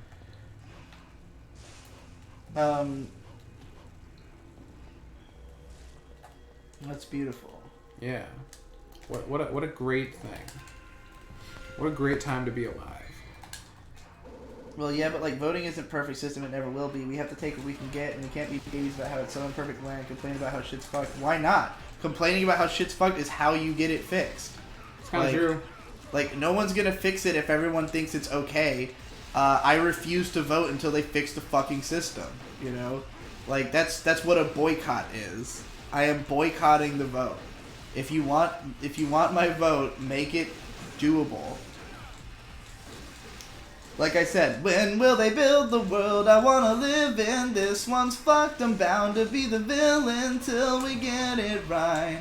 Then I'll just have to fight with all of you. That's what my song's about that I was singing earlier. This exact You gotta release it on the 6th. phenomenon. That's a good idea. Oh god, that was a poorly timed. Tom, if you don't vote, you're letting the boomers make important decisions that control your country. The only people you can vote for are boomers. Right. If there was a millennial candidate, I might be tempted to vote, but I'm not going to vote for one or the other boomer. Like, what are you talking about? The problem is the only doomers are people our age that would want to run for office would be people who are diametrically opposed to everything I believe in anyway, more than the boomers. Yeah. There's no one I disagree with more than, like, crazy social justice people. And most boomers aren't that. They just kind of passively go along with it to the kids, kids these days. It was not my best shot, to be clear. Get up. Transmetropolitan's view on voting is literally my view on voting. Direct action is the only thing that matters. I haven't read Transmetropolitan, but I need to. It's been recommended to me probably more times than most things. Direct action is the only thing that matters, huh? It's kind of scary, but I mean, I don't necessarily disagree. Did you Hillary won in Virginia, so you could have thrown your vote anywhere? I guess so.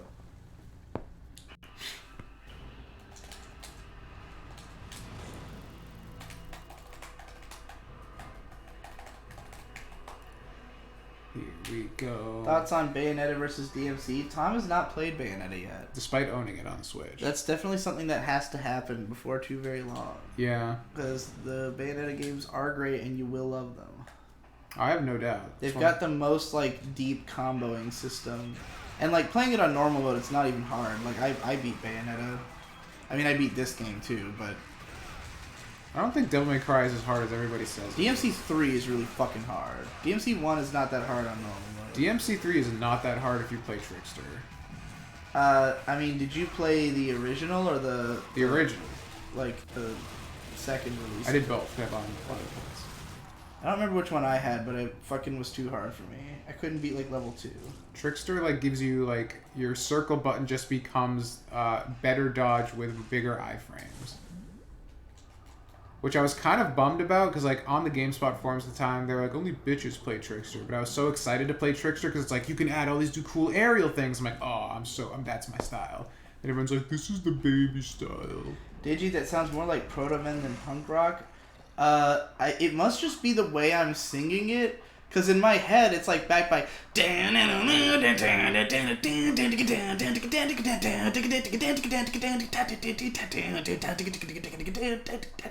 like that kind of sound, you know? Yeah. It's like you know.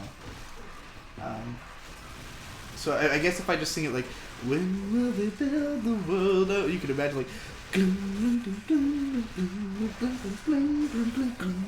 you know, I can see it, but when you hear the finished song, it'll sound like a badass punk song.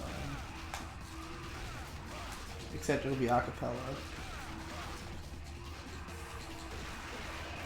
Doesn't USA have an age limit? It's like 45 or something to run for president. It's 35. Yeah.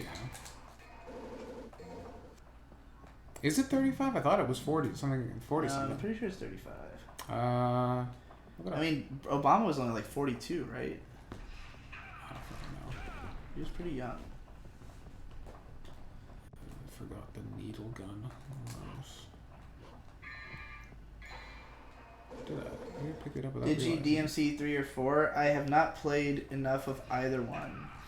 The only one I've beaten is the first one. DMC 3, I had like... 3 is better, but 4, I really liked Nero's mechanics in 4, and I'm happy he's back in DMC 5, even though they changed his core mechanics. So maybe he'll play like something like a totally different character.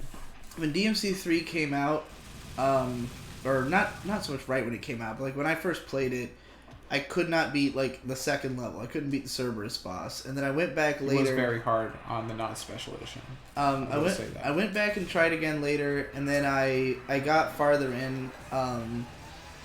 I got decently. I probably got like a few hours into the game. Then I just ended up like just not getting back to it, and then in DMC 4 I only played like 30 minutes of it at a friend's house one time, so I have not experienced enough. The one thing I'm not a huge fan of DMC is that like I don't like the dodge. Yeah. Which is one of the reasons why I like DMC Devil May Cry, because they added... I think you like Bayonetta's dodge a lot more. Yeah, Bayonetta's dodge. I mean, I've played a little bit of Bayonetta, like the first like 10 minutes. I like installed it and like turned it on. I was like, oh, this is cool. And I watched my little sister play a little bit, because she was like... I made her feel so bad, and I felt terrible, because she's starting to get into like these kind of character action games. Not even because of me. She just like, I want to play Bayonetta. I'm like, okay. So she bought it for Wii U. Okay, real quick. Simon says, I'm not saying you can't complain. You should complain, but you have some responsibility as an individual in a society to intact the change you want to see. So either do something or get over it. I am doing something. I am literally spreading messages right now about like the better ways to handle society. And, like, I mean, there is nothing that you can enact in a literal way unless you are in power, other than to inform people so that more people will complain. Like, everything that gets done through complaining. It gets done through people say the system doesn't work as it is. If the internet has proven anything, it's that complaining is the most powerful force in the universe. I mean, it always, like, okay, if something ain't broke, no one's gonna fix it. If it is broke, people need to know that it's broke, and then they will demand change. But one guy demanding change does nothing. You have to convince as many people as possible to demand change.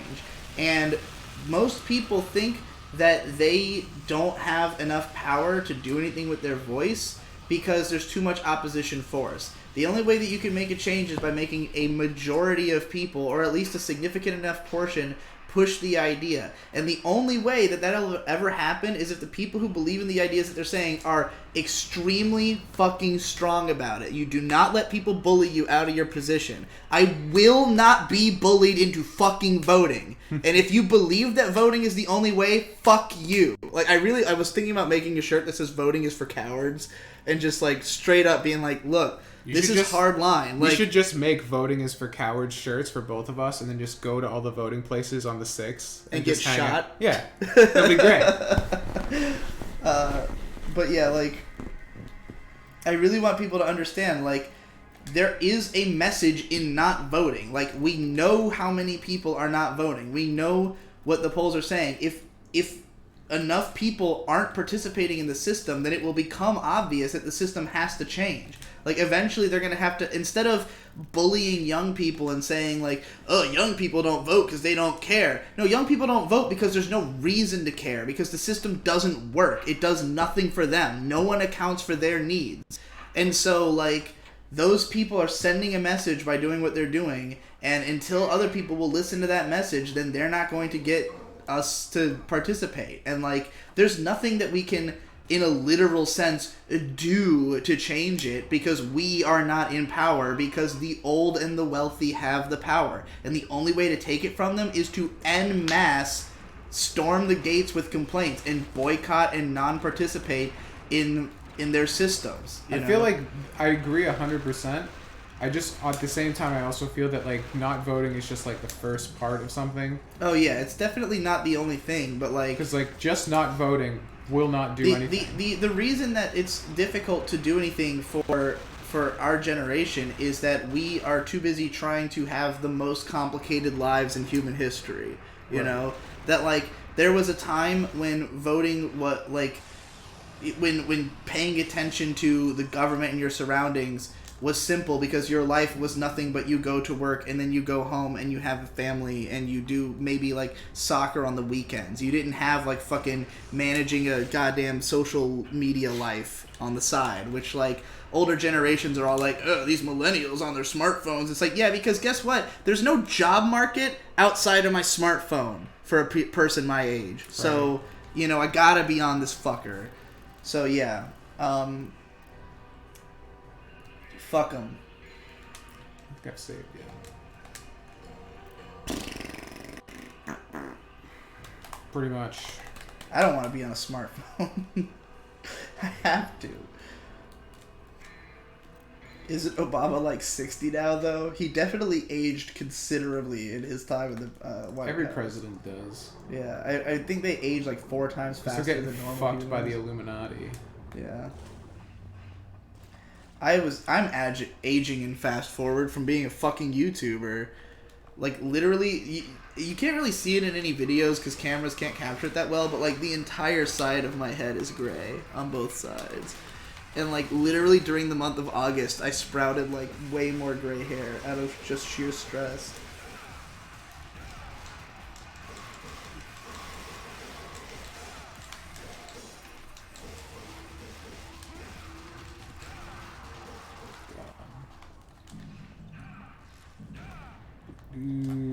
Did you disinterest in voting because it's an imperfect system is so misguided? Either vote for what you think will help make a change or go out with a petition or just run for office. Okay, first of all, it's not that it's an imperfect system. It's that it's a completely dysfunctional system that I don't believe in at all.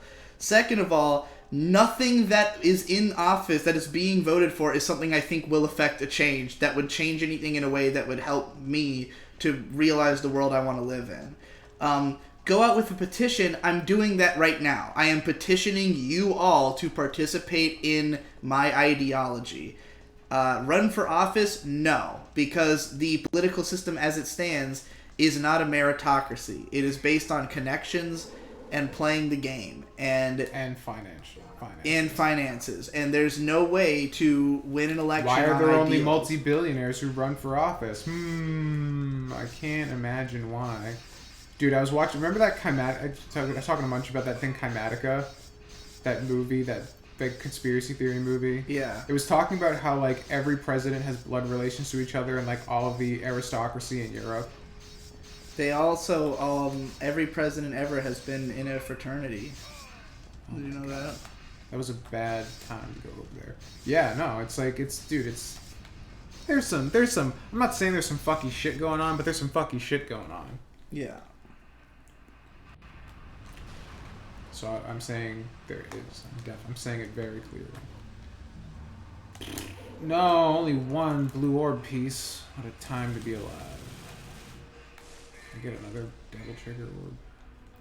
Digi plus Kanye West ballot. Bruh, I'm so ready for that shit. I would absolutely run with Kanye West.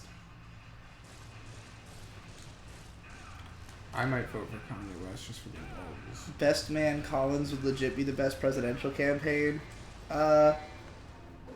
I think Nate would destroy the world. I don't feel like Nate and I necessarily have the same goals in mind. You guys would probably run against each other. I mean, I think Nate and I have the same ideals, but I don't think that we have the same idea of how we would reach that. Because, like,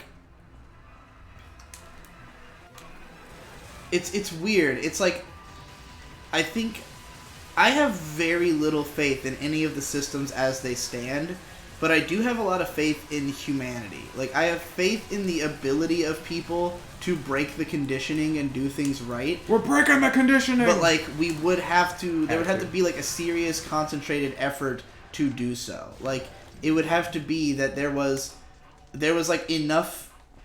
If there were enough people in positions like mine, like, enough people like me or like M. Strange and stuff, like, who are out there talking about living this alternative lifestyle that you don't have to be a part of the society's memes, and, like, more people were able to find a functional life that way, then there would be, you know, like, the more voices there are saying the same thing, the louder it is, and the more people will listen. So, like,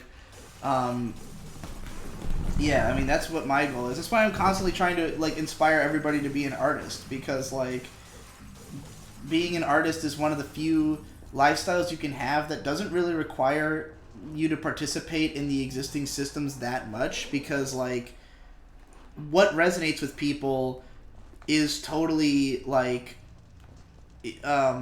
unpredictable. Not even, well, it's not that it's unpredictable, it's that like you don't have to necessarily follow a formula. Like you might have to some extent to resonate with a lot of people, but like you know, you can build a community on the basis of ideas, whereas you can't necessarily build one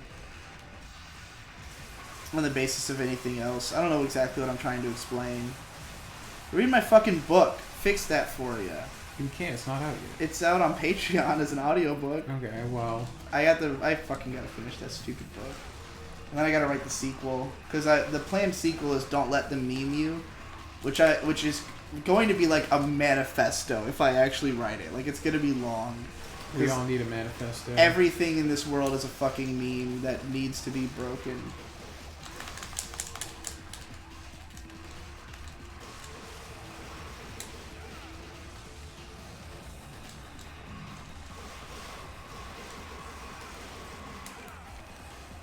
Alright, I'm way behind. I see that Odd Toy has given us another $15. Oh, God. Fucked up the cheer.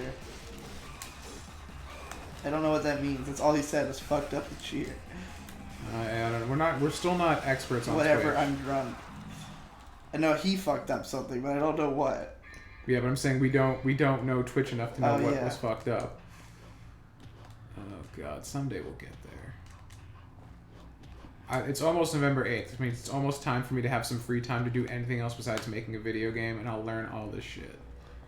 Your book Patreon video was great. How's that project going? I have not done anything more with it since doing that audiobook, but I mean, it would only be like a couple days of effort to finish. Like, the book is written, it just needs to be edited fully, and then like have like a proper audiobook and then some kind of physical release. But like, it was just kind of like, at the time I was so obsessed with the messages of the book that I felt like nobody knew what the fuck I was on about at all. So like, if I didn't get it out there in some fashion, it was going to drive me insane. So that's why I released it in the format it was. But then of course that gave me the big cum of having released it, and then I fucking moved on to the next thought, you know?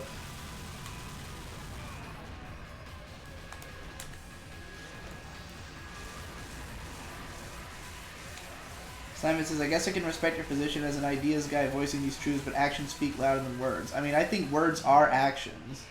Speaking is an action.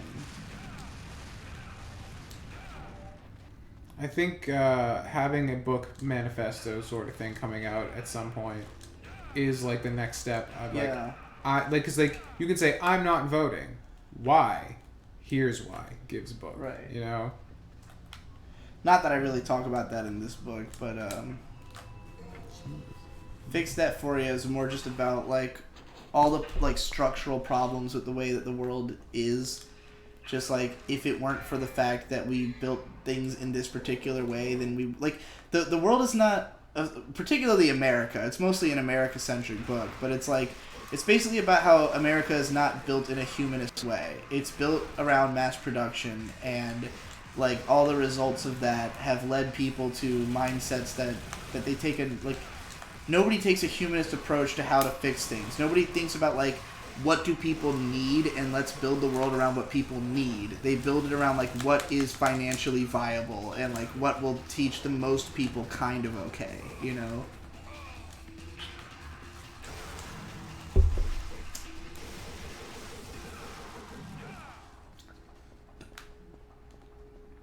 Damn, Toya just doubled the total amount of money that IM Games has ever made. Jesus. More or less.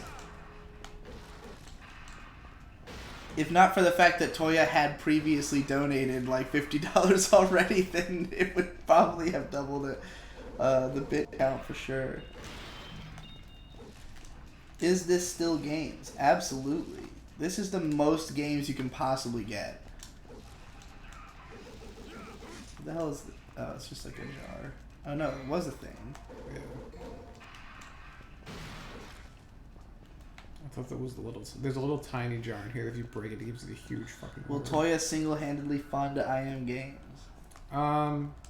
He's One given us can- $115 on this stream so far, so I would say so. Terrifying. That's enough for.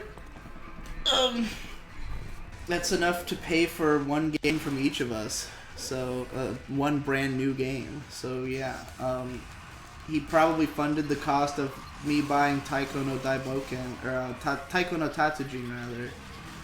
If you ever fucking get paid. Yeah. Ben was saying it's like 45 days after some. Yeah, it's 45 days after the end of a month where you have $100, which shouldn't be too long in the future for us because I think we probably ended September with over $100 in our Twitch bank. So yeah, so we should be getting it in a couple weeks probably. Finally got the weed people have said that it will probably be available for sale in 2 weeks. So maybe I'll spend all of Odd Toya's money on weed. And then I'm going to smoke up Tom for the first time. yeah, we'll see. You excited? I'm not even sure if that's gonna happen. You don't think you'd do it? I don't know. I think you'd enjoy it.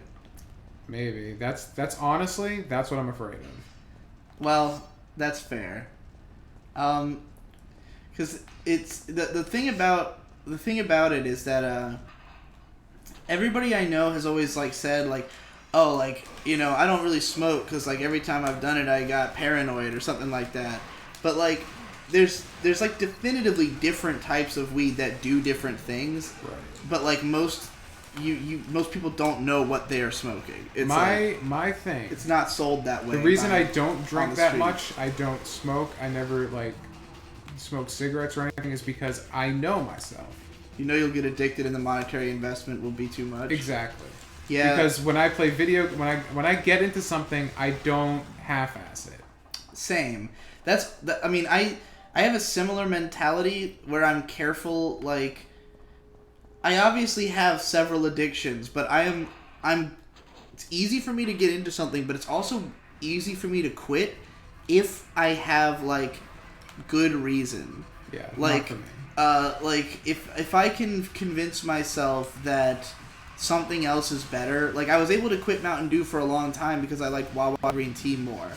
Now I can't find a drink that I like, and I can't quit Mountain Dew. Like, I can't convince Oh, myself to stop fuck. I drinking just remembered it. I have a drink from the gym in the fucking car that I never finished. Well, A wine. It's probably flat now, though. Fuck.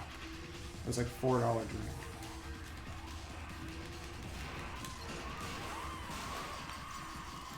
Oh, I could have gone my whole life not knowing that. But you reminded me. Alright. Where? Oh, we got the staff of Hermes. So we're gonna go back to the castle now. That's right. No, we have to. We don't do that yet. We gotta go kill. We kill chicken. We'll kill the chicken first and get the nightmare beta. Toya says, as much as I respect you, Digi, don't tell me what to do. You can expect the video when uploads at deleted link. Just be aware, I have way too much time to think about useless shit and nihilism. I also really liked your light is long, drink on Digi, and the Madarame video. Also, this is becoming like less coherent as it goes. Like the writing is drunkening. Also, everybody should start paying attention to Tom's Twitter. His game looks fucking dope as shit, and he only started learning about this shit about a month or two ago. The dude's fucking smart. Indeed. Thank you. I am trying my best. There will be something for the public to consume soon. Probably within a week or so. So, yeah, follow the Twitter. I should post on Tumblr more, because, like, Tumblr seems to like my game more than anything else. I have 1,000 followers on my game dev thing, despite not posting on it literally ever. So... yeah. Apparently, like, he literally wants to post his link, but he's too drunk to post a link to his YouTube channel to the Discord. So Alright, I will I'll drop you a message on Discord later and remind you. oh, this is probably important to address because someone said DMC video. So okay, we've been talking about the nature of these I Am Games live streams because as it's been. Like, the initial conceit was we would play the game that we're going to review, on the stream and then review it. The problems with this is that we've like barely been able to find the games we actually want to cover. B, even when we do, it's gonna take multiple streams, and like we've had tons of games where we played it on multiple streams and like nothing came of it, or like the audience isn't that into watching it, like, and it also makes it difficult to play like super long games, because then it would be like, you know, if we wanted to play a JRPG, it's gonna be like 10 streams in a row. So we figured that what we'd do is we'd make each of the 3 streams something different. So the first stream of the week, the Tuesday stream, will be the one where we play a game that we're intending to talk about at some point. Then the Thursday stream will be the RPG stream. So it'll be like we'll play a long form game and we'll just like, you know, over the course of however many months it takes to do a full fucking RPG playing every Thursday, we'll do that. And then Fridays are the late night party stream, where ideally we'd get drunk and play some wacky fun games, which is why we're playing Devil May Cry, because it is a wacky fun game that Tom can just have a good time with, turn his brain off, and like, you know. Yeah. We didn't end up drinking, partially, so the original plan for tonight was to play Taiko no Tatsujin, which is like a fun rhythm game that just came out on the Switch today. But like I really wanted to play it with Mark, and he got sick. So and we also have been drinking. Don't misgender Mark. We were drinking pretty heavily just like a night ago with Ben. Yeah. So like everyone's kind of drinksed out and sick. Also, like, the thing about these Friday streams is that we do them immediately after Tom does Market How Do. So I guess if you started drinking during that, then you'd be drunk by the time this happened, but like... Yeah. I mean, we were actually just talking about that on the podcast, because we had Saber on as a guest, and he was just like, are you guys, like, drinking or anything? And we're just like, we don't usually. And it's like, maybe I should, because, like, I usually get drunk right after. I can get a head start on it. Right. And, like, it's also just, like, we might even have to rethink the times, because, like, fucking literally last night's was late, because I was sleeping till, like, 7 p.m., and, I was like, maybe we should push these back a little. I got everybody covered, though. I stepped up. We did it. We made it work. Don't worry. Yeah. Our dignity is intact. Oh, can you believe we were on time today? I can. Yeah. On time and functional. I mean, it's later, so it makes sense. Yeah. Is there anything for Alistair I want to buy? No. Vortex is actually pretty good, but I just don't like it. We're going all in on orbs.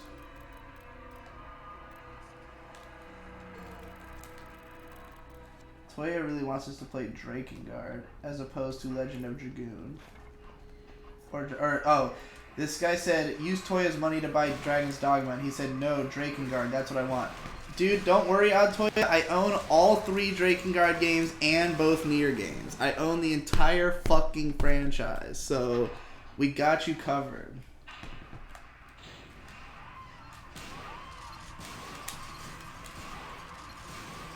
Yep. My uncle started dealing and his whole house smells like fucking weed. I hate it. I love the smell of weed. It smells good. I'm gonna have to learn to love it, I feel like. Well, Pepin won't smoke upstairs.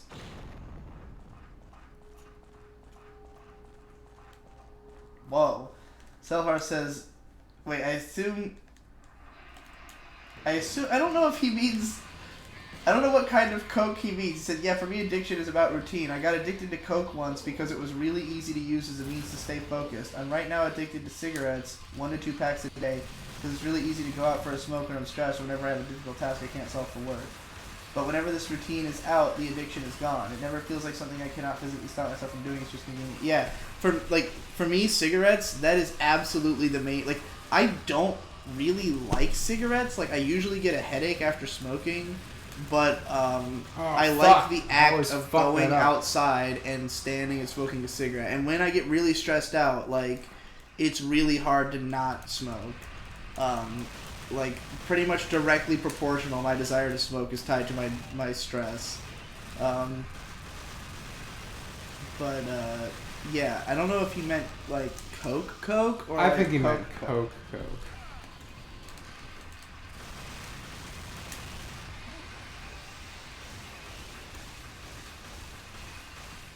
Okay, he did in fact mean cocaine. So. Well, shit.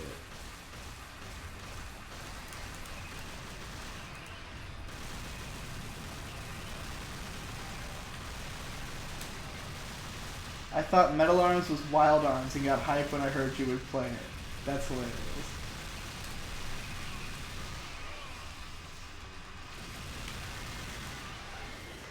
I keep forgetting there's no iframes on these dodges.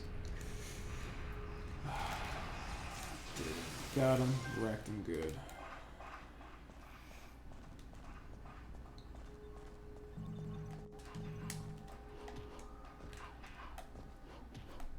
Fuck you. Oh my god.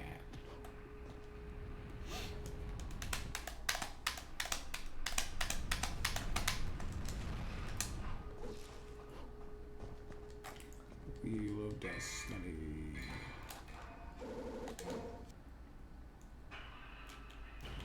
Yeah. Yeah. What do you guys think of all these classic mini consoles they're releasing? I would love to try one, but like when I found out about the Super Nintendo one, I was like, "Oh shit, that sounds awesome! I want one," and then I could not find it anywhere. Yeah. It was like extremely sold out. I don't know if it's become available now. I don't know. They seem like great ideas. We have a Super Nintendo Mini. It's right there. It's called the Streaming PC and Emulator. Yeah, that's true. I mean, that's the like. I would like it. Obviously, you can easily emulate Super Nintendo games, but like, you know, it would just be cool to have like something you can hook up and have like 50 games easily there, and not have to fuck with emulators and shit. But I've heard someone saying you can mod somehow a Super Nintendo or NES Classic and play all like regular ROMs on them. oh, that would be fucking sick. I think they're doing like a PlayStation one, right? And if so, I'd be more excited about that because that's where emulators start having Yeah. fuck ups. Like, I can't wait for the PS2 Mini and feel literally like a dinosaur. I know there's people who are like mega into emulators who will like actually customize settings on like every game and try to make them all function. Like, for me, it's just like every fucking game I play, something goes wrong if it's a disc-based game. Like, there's going to be some moments where, like, at the very least, parts of the background disappear, you know? And it's just like, oh. Yeah. Like, as much as I want to say, like, oh, just emulate everything. It's so easy. It's like, yeah, but you're not going to get the experience you want, you know?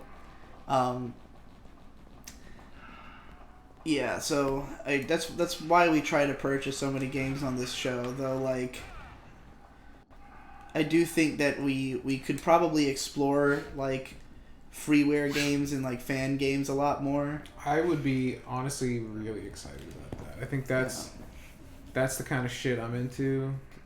I mean, that I want to be into that I don't do enough, and I just think that'd be more interesting.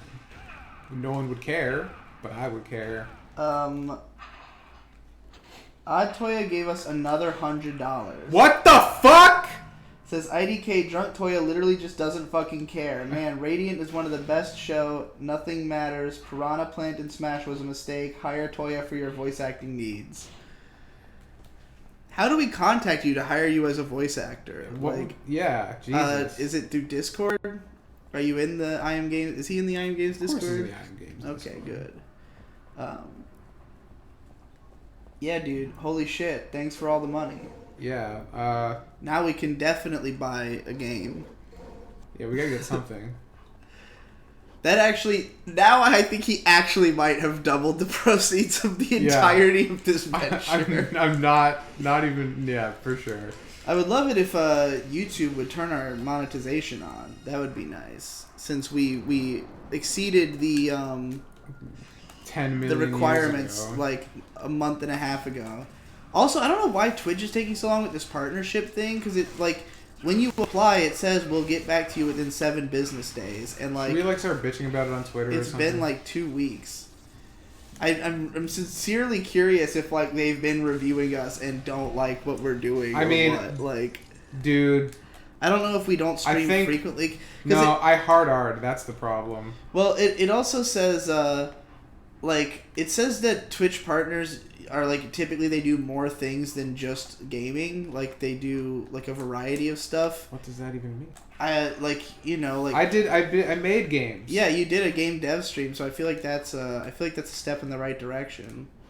If that's what they want from us. I am games. It's in my blood. You literally have an old as fuck version of Dolphin. I mean, I just downloaded it like new for. Like I don't think I had it before we started doing the Pokemon Coliseum run. If that's true though, then I can. I mean, I guess it probably shows up on screen. That's how you know that. But I wasn't even thinking about Dolphin. I just downloaded like EPSXE to play fucking Tales of Fantasia, and I'm having problems with that too. I don't know if there's a better emulator. Like again, the fact that there's even this issue is exactly what I'm talking about. That like there's people who are into emulators and do all the research and know all the shit, and like I don't even know where that information begins. What we need to do is we got to do that console mods. We got to mod a PlayStation so it can run hacked discs. We got to mod a PS2 so it can do the same thing. That would definitely be more convenient. And we gotta make videos. I have a PlayStation 1 just sitting around not doing anything. So if we wanted to try to mod that, you're free to open it up and do whatever you want to it. I don't even know what it would entail, but I would try it. As long as it doesn't involve soldering, I can probably make it happen.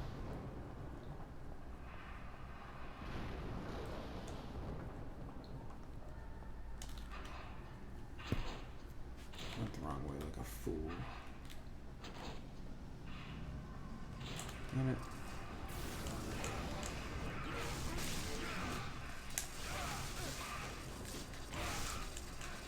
Oh my god.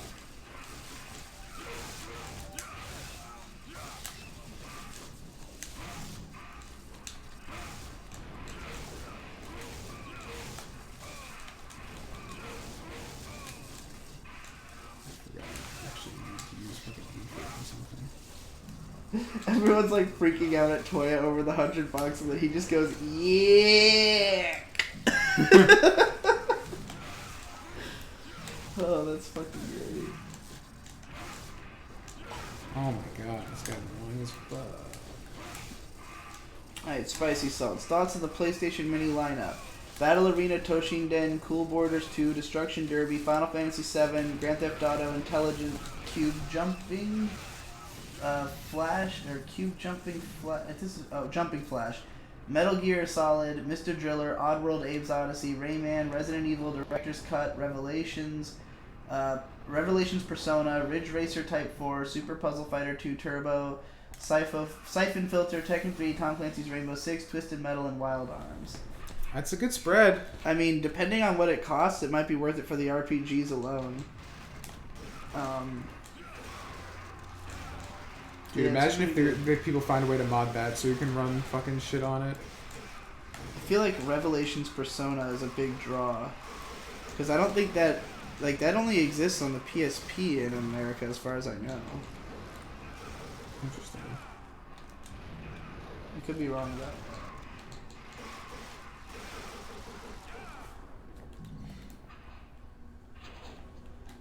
that. Reiterating what I said in the Discord, you should do more game dev streams, Tom. If I'm around when you do and you announce it, I'll watch.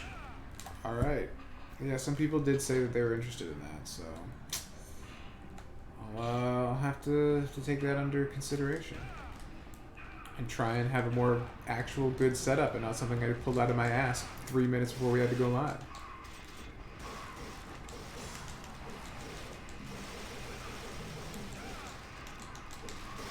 Don't buy PS1 Classic, just buy a PS3 and play the games on there. You also get the bonus of analog sticks. What if I don't have any PS1 games? That is fucking true. The fucking PS1 Mini isn't a DualShock controller. Yeah.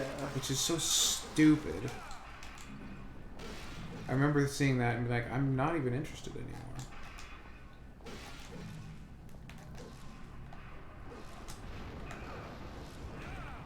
I'm not. I could break that onto it. The Persona 1 PS1 translation is supposedly shit. Well, hopefully they touched it up. Lamau, of course they didn't. This is a cash grab. Have you guys played Hitman? I played a little bit of Hitman 2 and was not impressed by it. Hitman 2 as in the new one, or? Hitman 2 is in Hitman 2 for PS2. Okay, because they just released Hitman 2. Of course they did. If you know what I mean. I know exactly what you mean. I'm conditioned to this bullshit at this point. Which I actually, like, I gave, like, a brief moment's consideration to the fact that that was probably one of the, like, big new games that we should be talking about, but, like, neither of us played Hitman 1, and I don't think either of us is that interested in Hitman. I mean, it could be cool. I don't know. I mean, I know the first one was supposed to be, like, a really good game, but it also seemed like a really bloated modern game type of game, you know? God, I'm getting fucked.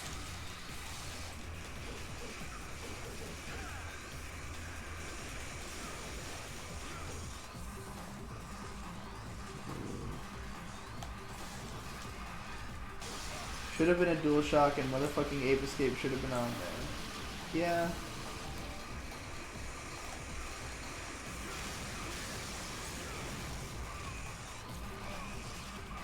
Oh, I'm doing embarrassingly bad against Nightmare right now. Nightmare is definitely up there for the title of worst DMC boss.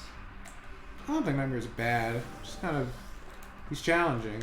Like there's a bunch of things you got to keep track of. I should note, I'm asking which PS2 you have because depending on if you have a fat or slim PS2, you can easily mod it to play burn PS1 games. I mean, we have a PS3 too. So. Yeah, we have. It's not a fat. I know the free McBoot and shit. It would take more work if we had. Once upon a time, I had a fat PS2. I'm honestly considering getting a fat just to mod it. I mean, if we can figure out how to mod shit, I mean, we. If people were interested, I would start a series on IM Games, just being like console mods for the rest of us. So just designed to like, this is how stupid people can make consoles cooler. Yeah, so I let me know if that's that. something that sounds cool, and I will. I have wanted that since the beginning because it sounds awesome.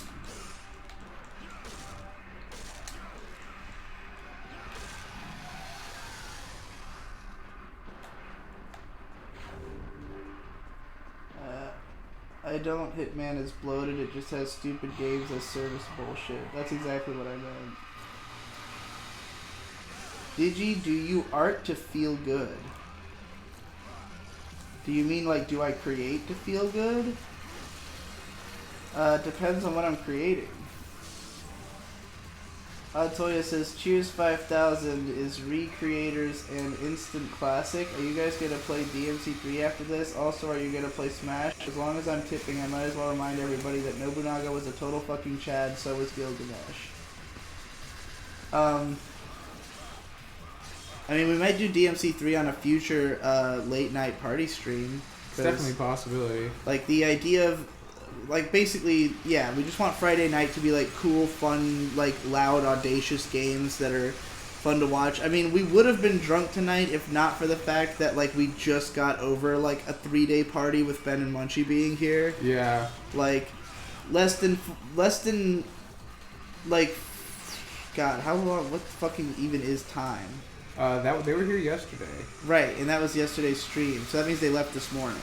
Yeah. So, yeah, so, like 12 hours ago, give or take, maybe 15, somewhere in the last 24 hours, Ben was, like, fucking on the ground, necking vodka and doing his best fucking David Hasselhoff with a burger, or a sandwich impression. Like, Ben got really sloshed, and it was hilarious. He got sloshed and angry, and was ranting. It was, Yeah, he was pretty drunk. It was funny. Pretty fucking drunk. It was great. God, I can't believe that was just this morning. Like, I've slept so erratically since then that it feels like it's been fucking Life is out of control. It is bad. Time feels like a midnight ride. Formality waits outside. Weeping in perplexity's arms, caressing our smiles inside.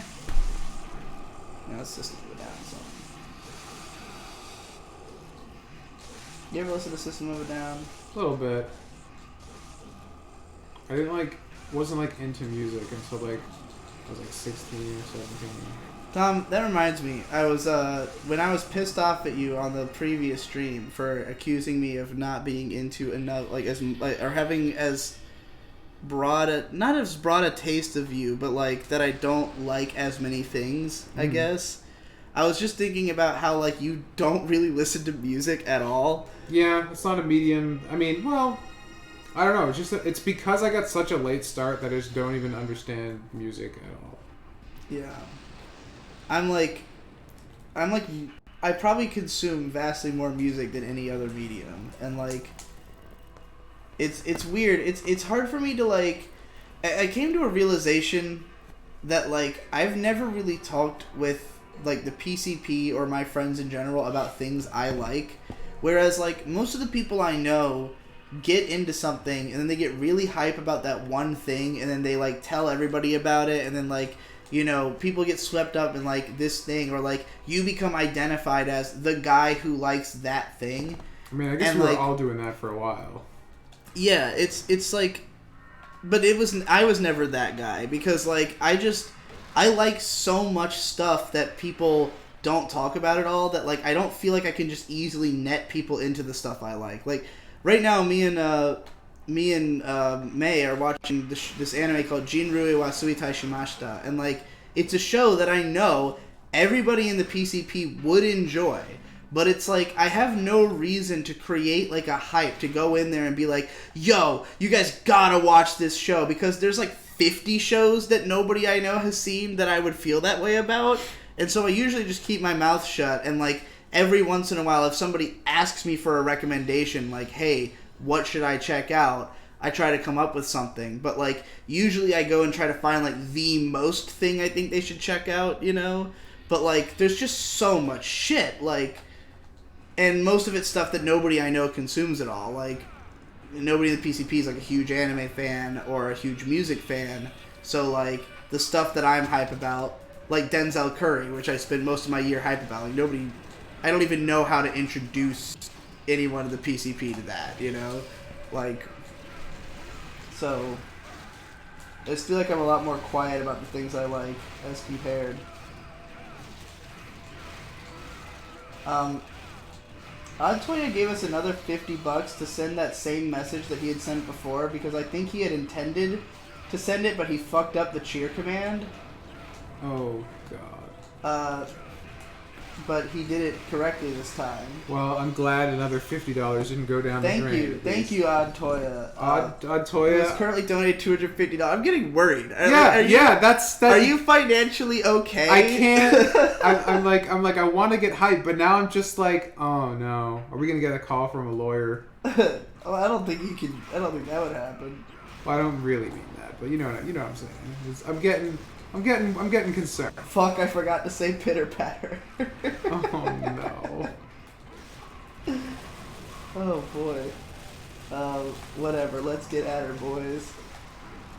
Damn, I feel great. I legitimately do feel like more drunk every time I see another fucking donation. Like, it's insane. My head is like on fire now. I feel like really warm. And there's no heat on in here, so no. I feel like maybe I'm actually. Is this what being a streamer is like for real? I'm actually not sure if I'm just getting sick right now, and that's what's happening. Because I suppose it's possible. Pretty sure I'm coming down with the cold Don't give it to me. That May's got, but. God. Gene Tai is so fucking good. Digi, where's the next season? I mean, good luck. Digi, you were the guy who likes K-On! For a while. That's only because of the fact... Dude, what I was referring to is we were all the guys who liked My Little Pony for a while. Oh, yeah, well, and that too, but, like...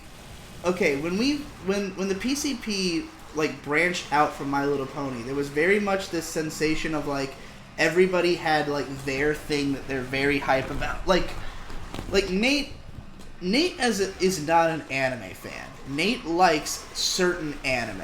Right. And he's very hype about those anime. So, like, Best Anime Ever as a series is not like, I watched every anime and these are the ones that were the best. Not even remotely. It's just, like, shows he likes a whole lot and the name is a meme. So, like, from the beginning, all he's ever intended to talk about, like, Gurren Lagann, Ghost in the Shell, One Piece. Like, this is the plan, you know? Anything else is incidental that comes up along the way. So, like... from that perspective, it's like we all think of Nate as like the guy who loves Gurren Lagann, the guy who loves Ghost in the Shell, the guy who loves One Piece, and like I do kind of have that with K-On!, but it's less because that I love K-On! So much, and more because it is such an unpopular thing to love that much. Like, I was speaking out about it really vocally, not because K-On! Is like overwhelmingly my favorite anime, but because it is my favorite anime, and it's one that is highly contentious, especially for somebody who considers themselves an anime critic and like somebody who knows a lot about the medium. Now, granted, like, amongst otaku or in Japan, it would not be a weird stance at all to consider K-On! A masterpiece. Like, it is considered a masterpiece. Like, it is an award-winning show that, like, other directors cite as their favorite anime, that, like, sold the most Blu-rays anything had ever sold. You know, like, it was a huge classic over there. But, like, in the West, where anime is usually looked to for, like, action and violence, it was just seen as, it's just a show about nothing. So it was more like I was trying to correct the public perception of the show, more so than that I legitimately am, like, you know, again, it was my favorite anime, but not by, like, a long shot, you know? It wasn't, like, overwhelmingly I'm a huge K-On! Fan. But I think it came off that way to a lot of people, just because I was so outspoken about it. Goat Denzel, agreed. Humanity has declined. Great show, indeed. I always forget, like, I never remember the English title for some reason, but yeah, it's Humanity has declined, or Mankind has declined. It's fucking a lot of fun. Ice City is one of my favorite movies now, for thanks for covering all the best shit. Hell yeah, dude, Ice City is fucking... Oh, we should have got shit-faced and watched Ice City. That would have been even more fun. I made everybody watch Midori on Halloween. It was pretty scary. It was, I was like, because we were like, everybody wanted to watch like a scary movie, but I'm not really into like movies per se, and I didn't want to have to sit down with one thing for like 90 minutes, and then I think somehow to go back quickly to what we were talking about before with the narrow comment that I made yesterday. What I meant by it wasn't that you've watched like less things than me or anything, or like had a lesser thing. I just think your scope of what you enjoy is narrower than most people. But see, that's why I countered with the music thing. That like if you think my scope is narrower because I'm not a huge movies guy, I would say, well, what about you? You don't even listen to music. You know, right. Like, but I just think I don't know. You've always struck me as someone who's very particular.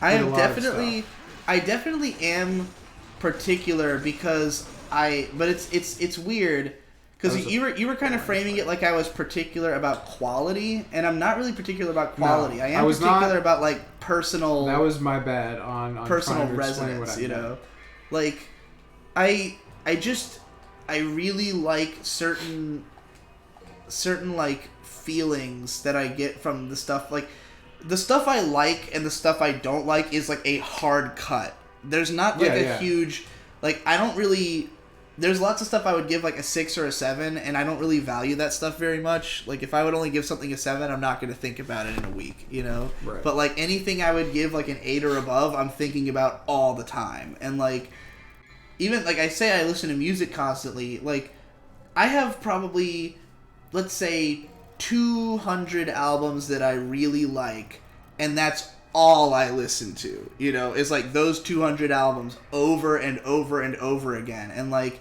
I feel like there's a lot of people who will say like I love an album and then they've heard it like 4 times, and I'm like, until I've heard an album 50 times I don't form an opinion about it. Like if either I didn't like it enough to listen to it 50 times, or I don't want to talk about it till I've heard it 50 times, you know. So like that's like, it just takes me that long to feel like I got everything out of it that I feel I can, you know. That is the Soul Calibur. You mean Soul Edge? Calibur is the actual sword looking one. That is the Soul Edge. Oh, now it's a scythe. Dude, this is the coolest sword ever, and it's such a buzzkill you don't have Devil Trigger when you use this because it's unusable in endgame, which is the only time you get to use it. Damn. Fucking Sparta. Yes, Sparta. How far into the game are we right now? We are almost done. Holy shit, this game is short as fuck. Yeah, if you're good. Yeah, I mean, I'm not even doing very well right now. I mean, you're almost done with the game in 2.5 hours. Well, I've played this game like, not joking, like 200 times. So that's fucking crazy. I remember I took my final time was like 4 hours 30 minutes, but we're talking about like I was 15 and I played it once. Yeah, no, I mean the first time it took me a long time. I'm just like kind of powering through it right now. I can't not power through the game. It's just muscle memory at this point. Like, yeah, I'm glad. I mean, it's cool that we're gonna play the whole fucking game on one stream.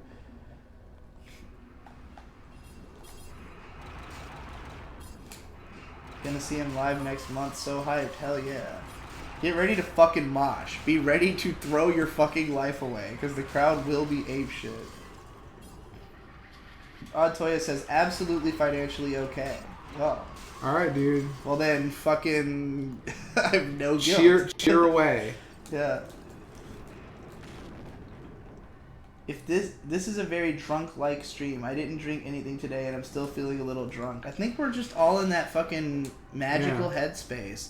I mean, I'm like probably coming down with something, and also it's raining, so it's like a weird kind of environment. Also, it's the middle of October, but it's warm in here. Like, it's been cold regularly. We usually have the heat on. I don't know, do you feel warm? I'm not cold. I'm like sweating. I mean, I am using a pillow behind my back. That probably has something to do with it.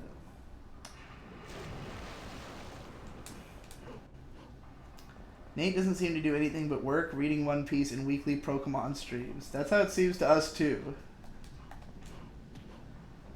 I did not go to the right place. Oh, wait, yes, I did. Cool. Got it. Philosopher's Egg. Oh. Would it be fair to say Nate is more of a manga guy or more of a video game guy? I would say video game guy. I mean, he definitely is more into manga than I am, but I don't think he's like as like on top of it. Like, he's a big V guy. Like, he's much more interested in like what's going on in games. Although these days he's kind of behind. Like, all he does now is play like fucking Hollow Knight and Pokemon. It seems like so. I think Nate's just too busy to be particularly any type of media head at the moment. Yeah, I don't know what Nate's up to, but it's taken a lot of his time.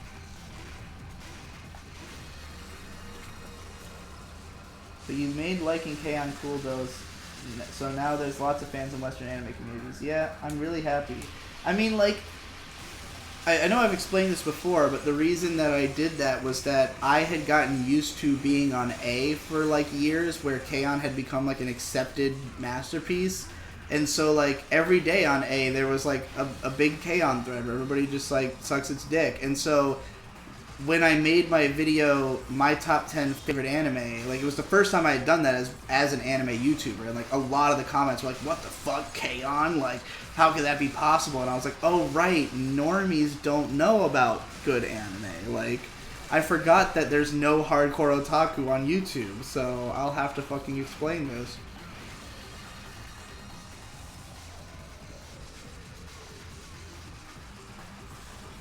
What order are you watching? Humanity Has Declined. The broadcast order doesn't follow the book order. Broadcast order.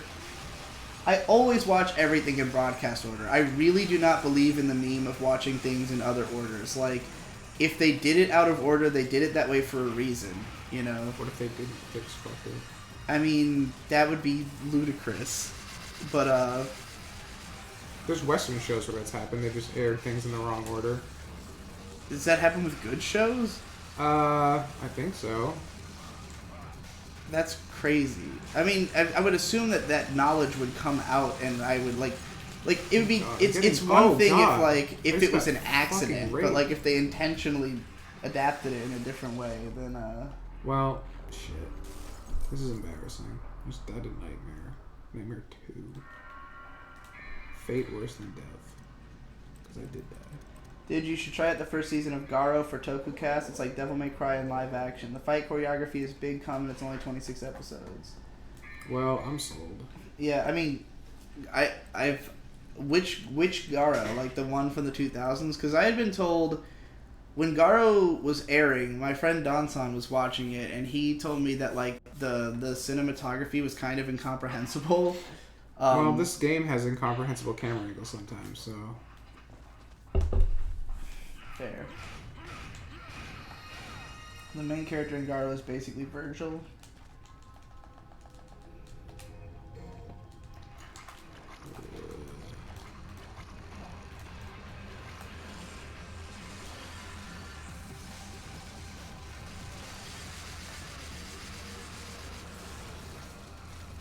But Tom, Red Queen is cooler than Sparta, though. No, Red Queen doesn't turn into a scythe. Red Queen, you can rev up like a motorcycle. That's like something a teenager would come up with. Dude, I love how Dante makes fun of Red Queen in that first fight. Shit. I said it was the middle of October, and they're like, Digi, it's November now. Oh, no. Yeah, dude. Gonna have a bad time. Oh,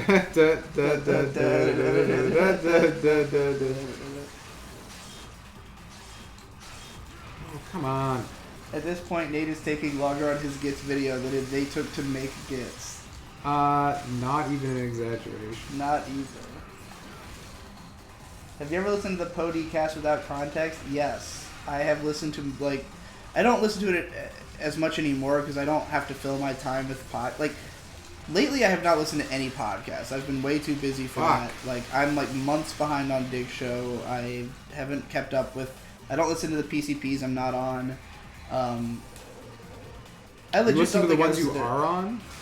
Well, while I'm on them. Oh, okay. I thought you meant you just go back and listen to them again. I'm like, but no, you've already listened to it.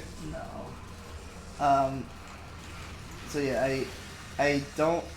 I have not really had time for just like long form. Like I still like will watch long YouTube videos like while eating and stuff, or like if I truly have nothing to do, because then like obviously I want all of my attention occupied. But like I used to listen to tons of podcasts just like as a background element in like the middle of doing something for a while, but I haven't really had anything like that going on. I'm gonna watch Toka Gatan in chronological order. I've been told you're not supposed to do that. Like, I've been emphatically informed that you should watch that show in the broadcast order. And I did watch half of it way back, but I don't... Like, I remember it being entertaining and not too difficult to follow. Like, it's not as if it's a linear story told backwards. It's like a fucking bizarre story told backwards. What about Haruhi? Broadcast always. Always, just hard line. Always broadcast order. They did it that way. First of all, Haruhi is terrible to watch chronologically. I've already made this argument elsewhere, so I'm not going to again. But, like, I really believe, like, if they mixed up the chronology, it's always for a good reason. Is his name Don-san or, like, Donald-san? His name is Don. And I affixed San onto it because I met him in Japanese class. I mean, his last name is Don, so he's Don-san. Yeah, pretty bad on that one, buddy. Odd Toya gave us another $15. Streetlight Manifesto was a good game, and I'm fine financially. What I want is to get my opinion out there. Money means nothing. It's imaginary wealth that the nation adheres to, and that money the most powerful thing in the work. Everyone gives it meaning, even though it's just a social construct. Chase your dreams, kids. Fuck money, but at the same time, don't be an idiot. Also, fuck you, Tom. Red Queen is tight, but Dante is Kino and he makes fun of it. I like Red Queen. I'm just saying it's not as good as Sparta. I loved using Nero in Devil May Cry 4. It was like my fucking... I liked Nero in that game more than Dante. The Devil Bringer was the shit.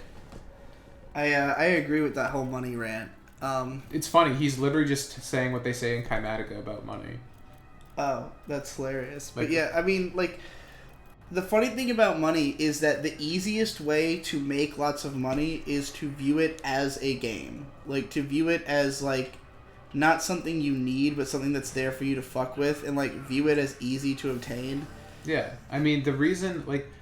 It's the problem is, like, making money requires risks, but we're afraid to take the risk because money's like this Yeah. real tangible thing. But if you just treat it like it's just a fake in-game thing, Right. then there's no consequences and you'll just make Yeah, more like money. I mean, by far the best way to make money is through like investing and like trading stocks and shit. And I it's would just, be like, investing if I knew what the fuck to do. right. I'm just a retard. I have no interest in learning that. That's my problem with learning. I love to learn shit. They just take the door out. I also feel like though that like when you start having that mindset towards money, you become increasingly divorced from like thinking. Like I feel like to really make a lot of money, you have to be always in the mindset of making money. Like you have to be concentrated on money. Like when you try to do it as a side thing, it's harder to manage. Like my dad has always tried to like do some kind of side money management, like doing stocks and stuff, but because he doesn't really know what's going on, it backfires on him. Like, it has to be all consuming.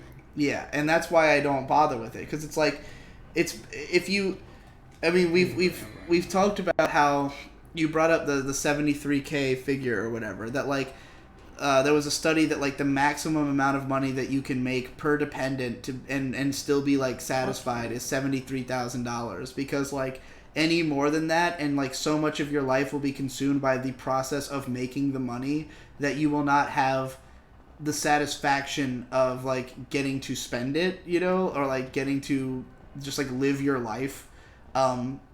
Though the more people who you have dependent on that money, the more like pride will supplant that feeling, but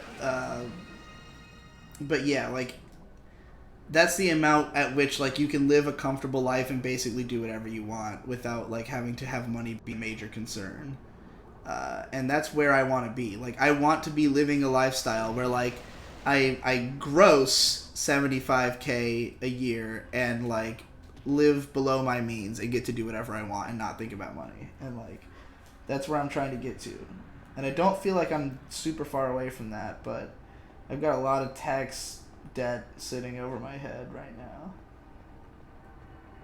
Got 6K words written for NaNoWriMo today. Feels good, man. Hell yeah, dude. Beamer boy. That's how you do it. I don't remember where to go, despite playing this game millions of times and just watching this recently. I know where I need to go. They changed the level and now I forget how to get there because I'm literally a retard. The weird thing about the Dig Show for me is that as soon as I caught up with it, I stopped being interested enough to stay caught up.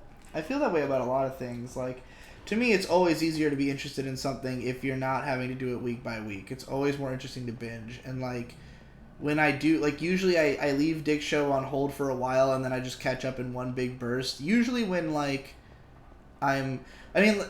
the main reason I was keeping up with it well before is that, like, back when May had a job, like, while she was at work, if I wasn't working myself, I would just be watching Dick Show and other podcasts. But, like, now that we do most things together, like, I don't need to have fake friends via the internet. Alright, I think there's nothing here and I'm just wasting my time.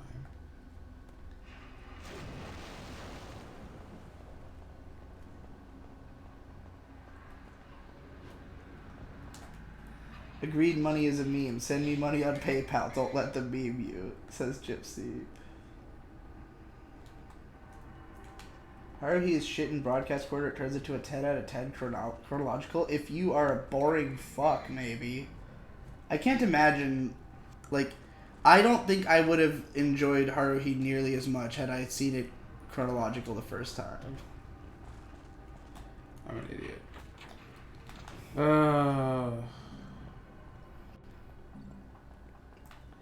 Food is not for YouTube. Food is for anime. YouTube is for Tetris, Solitaire, and Sudoku. Don't know what that means. It's not where to go. What the fuck am I doing? What the fuck is happening? Why am I playing a different video game all of a sudden? What is... Interesting. Selhar says, I literally... Wait, hold on. Let me see what this is. Selhar says, I literally do that for my friends all the time since most of them are needs. I don't have enough on reserve to randomly give right now, though. Like, for example, a new WoW expansion comes out. I don't give a shit about it, but I have more money than I need, and that shit would mean months of fun for a friend. There is literally no reason not to gift. That's a good fucking... That's a really interesting thought process that I appreciate. Yeah, it's pretty cool. My friend Donson used to be really into doing like that, like 4-packs on Steam, where it's like you can buy it for 4, like you and 4 friends, and then like just like he would buy us games so that he could play them with us. You know. That's cool. If I had like money, that's what I would do. I would not be attached to it. Yeah. If you don't have the money meme in your brain, shit becomes easier. Why work 8 hours in something you hate when you can work 4 hours in something you kind of enjoy? Making money is easy as fuck if you just want to live a comfy life. Indeed.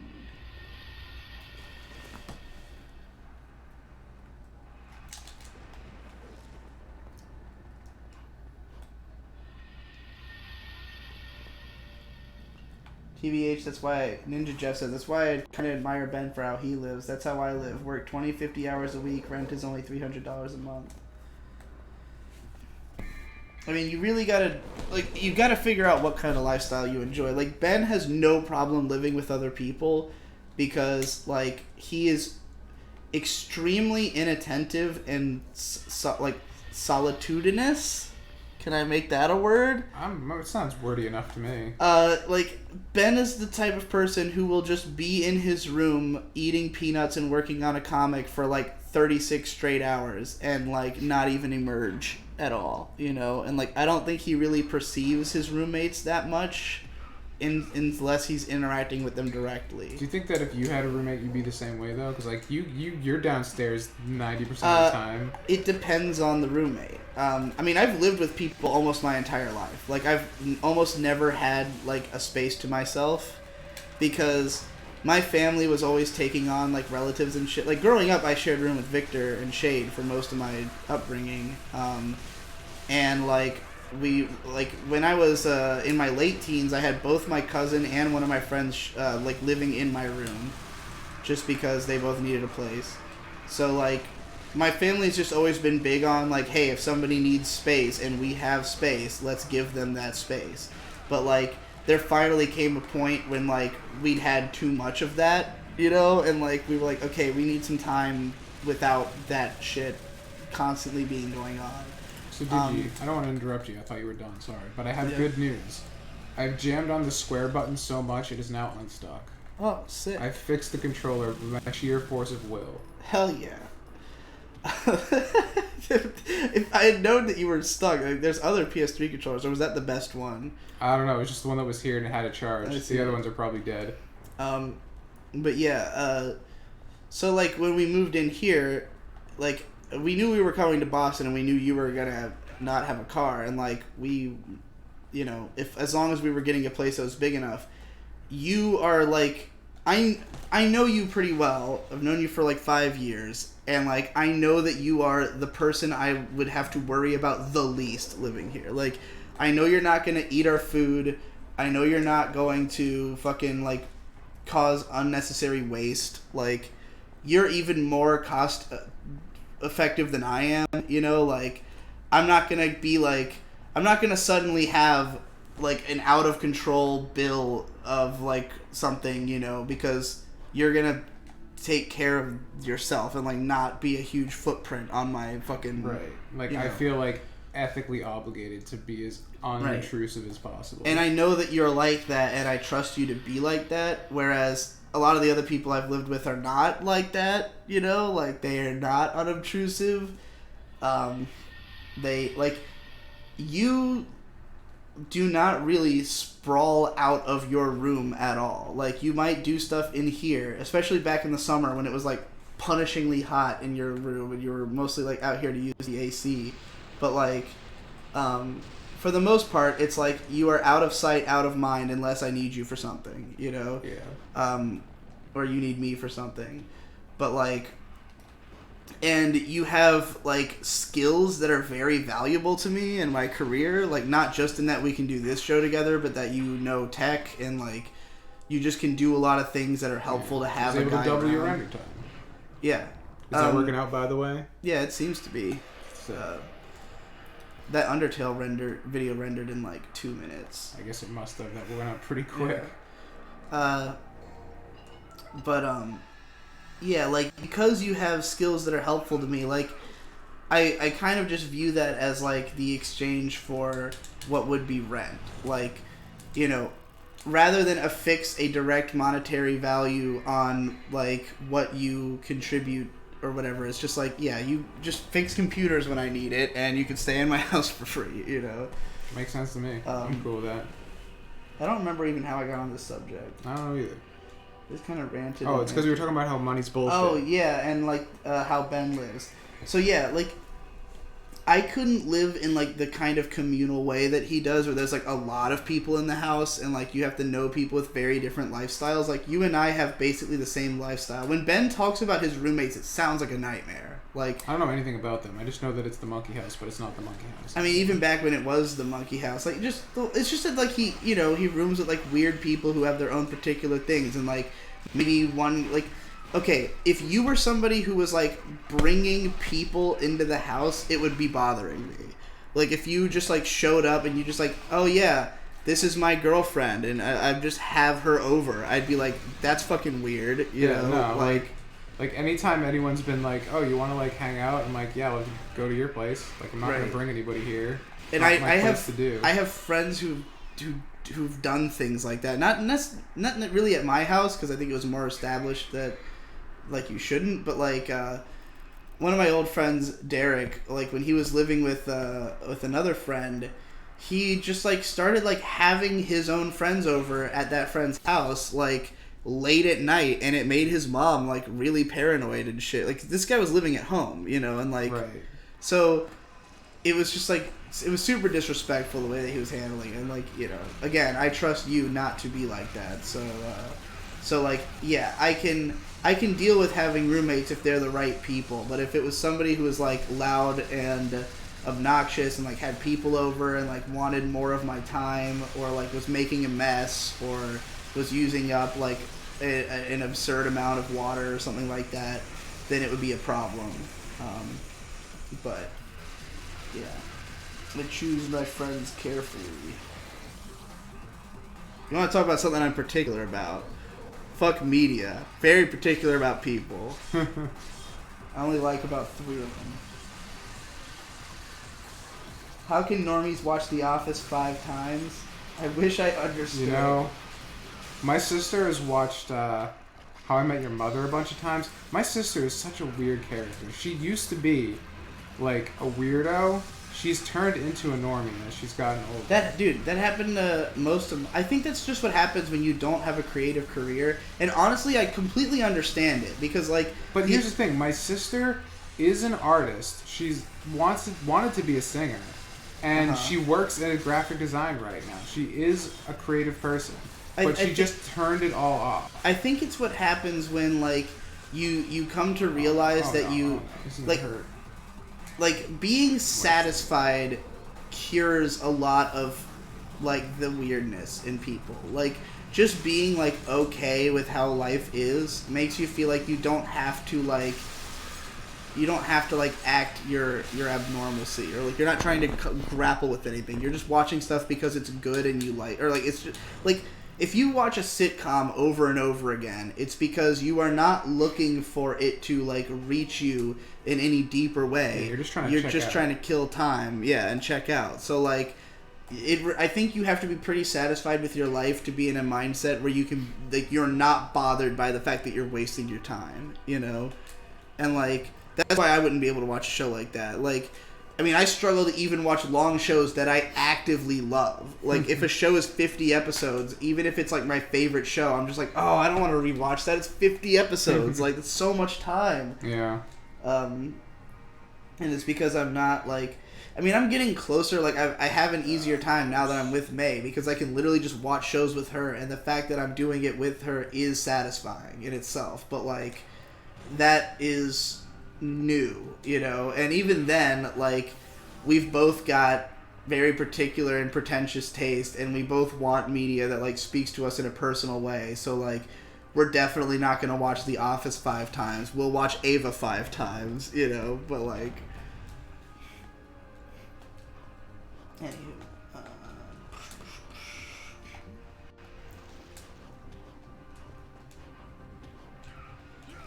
Toya says you're living in the wrong area / don't have enough roommates. Apartments in the Midwest cost like $600 a month for one person. I agree. We moved here on false pretenses of why we wanted to live here, and now that we understand that, we want to live somewhere cheaper. So yeah, that will happen. that's like why. Like before this happened, my friend Ashley was like, "Come move where I am," because she's in like the Midwest. And, like everything is like 10 million times cheaper. I mean, even just outside of a city. Like if you just live far enough outside of a city, you're paying for the location, cheaper. Right? And that's why I've always like I don't really care because like all my interests are location independent. So like stick me in a shack as long as it has decent internet, I'm fine. Hey Digi, I'm trying to be a filmmaker. Any tips? Do it, dog. Yeah. That's what stopped Digi. He didn't do it. Exactly. You gotta again, like it goes back to what I was saying, like having it be part of your identity. You gotta do it sooner, like because if you say for like years, oh I can't wait to be a filmmaker, after all that time you spend all that like mental energy and like prepping yourself to do that, and then you do it, like oh this sucks. Like find out immediately if it sucks or not. Tom is like Kazuhira Miller. His consciousness is inside the beanie. Sure. I don't know who that character is, but yeah. I think it's someone from Metal Gear. If not, they sound like him, but I don't know how that has anything to do with Miller. He's just like a guy. Unless it's a meme that I'm not familiar with. Which is very possible. Dude, you just fucking kicked me.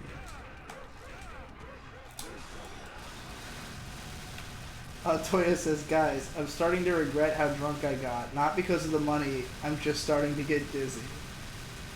Been there, dude. I mean, that was Ben after like an hour. There was like an hour and a half where Ben was really sloshed and hilarious, and then immediately after that was like the deep-seated regret and spins, and he was on a crash course for the bed pretty quickly. Yeah. You just gotta make it to the final boss of this game, which we're getting close to. We're definitely in the last level. This is the last. We just got this, and we gotta fight Mundus, and it's then from we're good. the era when every single video game ended in hell. Oh god. Oh god, I did the work. Look at how bad my life just dropped from touching those things for 1 second. Those things... They're the most powerful enemy in the game, and that's not an exaggeration. Adorable. But they, like, fuck you bad. And I made the terrible mistake of touching it. I just like how colorful they are. Oh god, I don't even know. I might have to continue just because that one thing touched me. It might fuck with my entire mojo. Did Tom low-key call his sister an NPC? No. Called her a normie.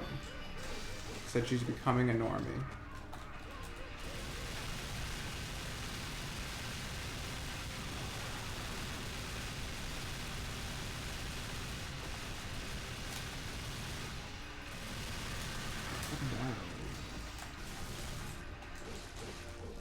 Does Digi's Technolize video a long time ago still apply now? I imagine so. I don't know what I said in it that would have application that could be altered. I thought it was just kind of a straightforward analysis of the show. Just talking about how it's a nihilistic nightmare.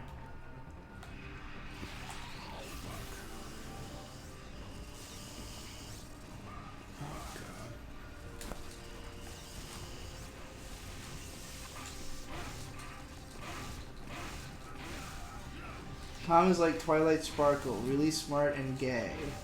I'll accept it.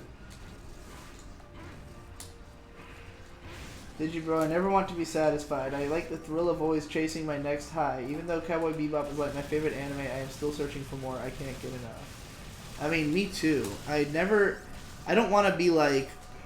I don't want to be satisfied in the sense that, like, I have found everything good. Like... I want to be in a position where the only thing that I am, like, in search of is, like, knowledge and like, creativity, you know?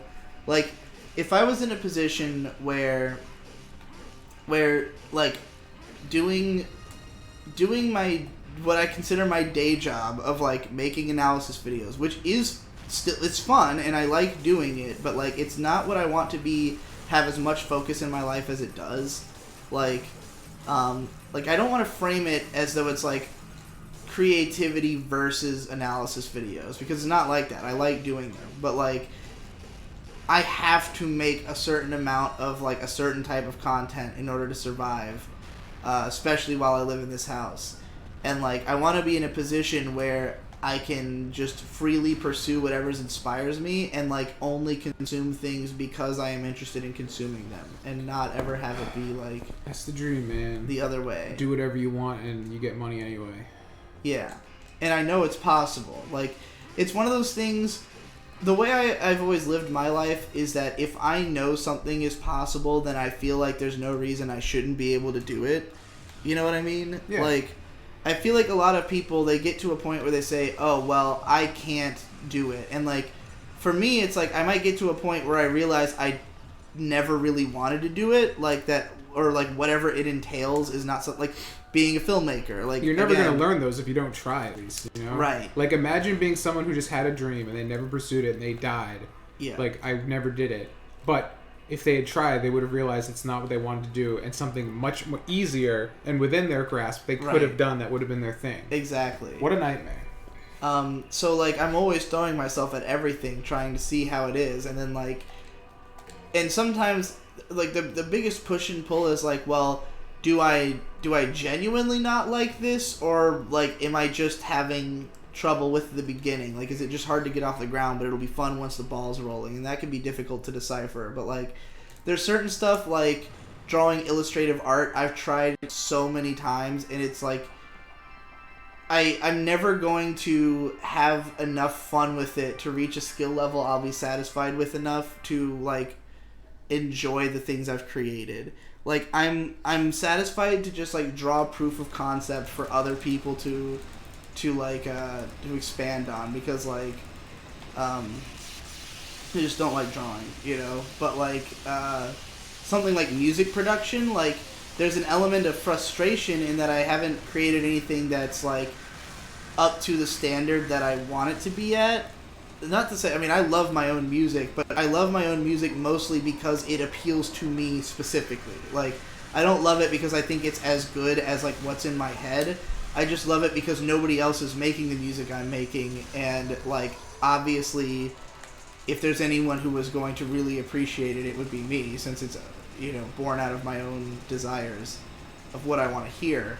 But, like, nonetheless, like, if I could spend more time with it and dedicate myself to it, that would be great. But, like, there's not enough profit in it to do that with a sincere effort. So, like, that's the kind of thing that it's like, yeah, I wish I didn't have to spend so much time watching anime and writing about it so I could perfect my music, you know? And, like, and there's, you know, there's other things of that nature as well, but this is part 1 of the final boss. Yep. So this is fucking happening. You guys are gonna see all of Devil May Cry in one fucking stream. That's how we do it. Hell the fuck yeah. No pun intended. The more anime I watch, the more I lose hope that I'll ever find something that tops Ping Pong the animation. I've watched basically every show people consider a masterpiece or a 10 out of 10. Nothing's quite reached this level for me. I mean, just start watching stuff that people don't consider a masterpiece or 10 out of 10. Yeah. I mean, just to give you an example of something, like, of critics not always lining up with their taste, like, Shinobi's only a 7, and we both came harder than anything ever in the history of our lives to that game. Yeah, that was the big comment. I mean, K-On!, you know, like I said earlier, like, was not exactly considered a masterpiece in the West. Well, fuck you too then, asshole. I'm definitely gonna die here, unfortunately. Just didn't have enough HP to make it happen. I'm trying to think, like, if you're a big fan of Ping Pong, what else would you love? I mean, you've probably already checked out all the other stuff from that director. Like, personally, I like Night is Short, Walk On Girl probably the best out of all of Masaki Yuasa's work. I don't know, watch, like, Windy Tales or something and see how that treats you. Or some, Whoa, fuck. if you haven't seen Mononoke, watch that and then all the other stuff directed by that guy. Cause he I was can't like believe somebody I've who died 3 times. He was somebody who worked with Masaaki Yuasa. Maybe try Kuchu Baranko, aka Trapeze. I think that would be up the alley of someone who likes ping pong. I don't know if you'd like it as much, but... No one will believe me, but I did beat this a couple months ago in one shot. I'm gonna try. Great job editing the new PCP video, Tom Coon. I don't think I was on the last one that edited if it looked good. Mine are like the lazy ones now. Whoa, okay.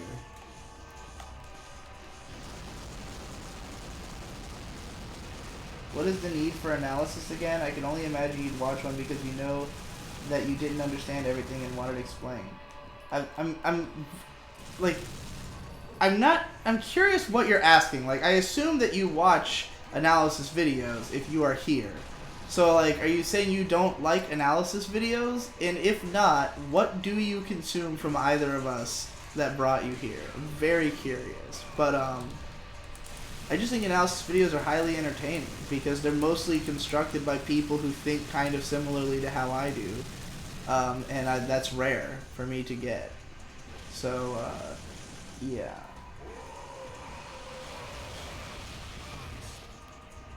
This boss usually dies in like 3 seconds, and he's destroying me, and I don't understand what is happening. CM398 is asking how I feel about Kashern Sims, or has it been too long since I watched it? Way too long. I gave it a 10 out of 10 review on Mal that I think is still up because it was really popular. Digi, I think I'm gonna kill myself. Yeah. Like, this is the easiest boss in the game. Well, it seemed like the platforms were. Is it the easiest boss in the HD version? Maybe they changed it. Have you played this version much? I remember beating it really easily. Like, so I think I just suck at life and need to be eliminated instantly. Like, my token for being alive is gone. It is no longer valid. Have you played Gravity Rush? It's a cool girl game that might be up your alley. I'm interested. It looks like the way it breaks my mind into pieces, so I've always been afraid to try to play it. I feel like it'll give me motion sickness.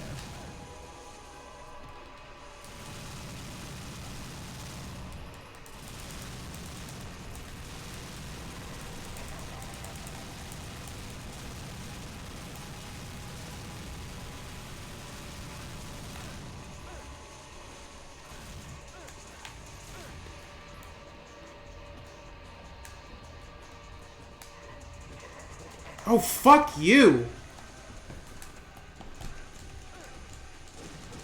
Getting angry. Getting mad. Fuck yeah. God, embarrassing. It's not the end of the game. We still gotta do the one. You still gotta run through the whole fucking. You gotta do the Resident Evil ending bullshit. Yeah, well, it is Resident Evil 4, Lamau. Oh, I skipped Dark Soul of the Light. Everybody does. I was supposed to be the one who fills your dark soul with light!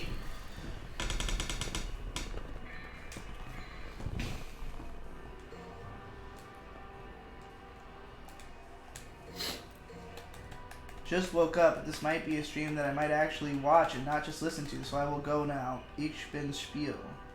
Okay. I mean, it's almost over anyway, so... Yeah, got like maybe 10 minutes, if that, probably.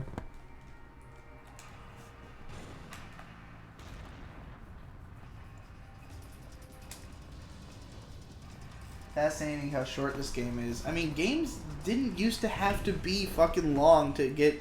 I really prefer, like, shorter games. I prefer games that you can beat in, like, a couple sittings. I'd rather have a tight, focused, really good experience than something where it's just like, oh, well, we're just going to waste your time and fill it with a bunch of bullshit to make you feel like you spent your money right. And, like, give me 2 hours of hardcore coming. Yesterday's Game FAQs poll was, like, how long do you think, like, a great game... like should be, and like most like the biggest vote was like over 20 hours, and I was just like, that's too much. Like, depending on the game, 20 hours is fine, but like most games do not need to be 20 hours. I don't think there's like any game I'd prefer to be longer than like 20 to 25 hours tops. Like, my favorite games are all like right around 20 hours. Like an RPG that's like 20 hours, including all the cutscenes. That seems about right to me. But like most of those are way longer. Yeah, and the length is the biggest problem with them. Yeah. Like most of the JRPGs that I've tried to play, it's like the reason I don't end up finishing them is that they're too fucking long, and like I just get tired of it at some point. Like, all right, this is bad. I'm no longer good at Devil May Cry. They usually don't have enough variety to justify the length.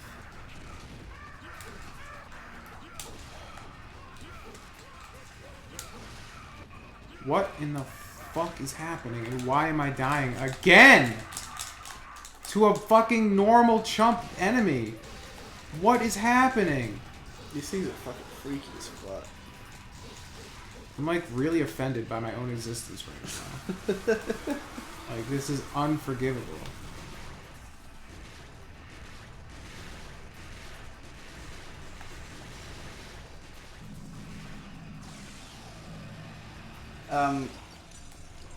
I'll read you this Odd Toya thing where he had initially written Cheers 100, which I think is $1, but he once again typed it wrong. But I'll read the message anyways. I'm not sure you'll ever be satisfied in what you make, but at the same time, that's what encourages you to make more and more and improved things. The more you think about it, the more you realize how futile everything you're doing is. IDK, you just have to do what you think is right, I guess. Just follow your passion, Fampy. Don't think about it. Just think about the person ahead of you. Also, hire Toya for your voice acting needs. Gotta shill, I guess. Well, he's earned it. But yeah, no, it's true.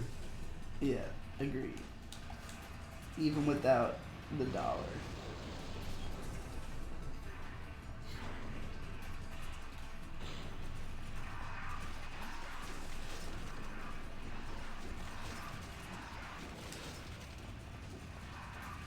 Beaver Boy says, Keyblade Spirit says, I've got a tight, focused, really good experience for you. Is that your asshole that I can fuck? I assume so. Sure, buddy. Not a time and place. Steve says, my top 3 games can be beaten in 4 hours, 90 minutes, and 30 minutes respectively. Short equals I replay them forever. Steve, what are those 3 games? That's actually a great question. I'm curious about a 4-hour, 90-minute, and 30-minute game that you consider that great, because I would be down to play all 3 of them directly in a row.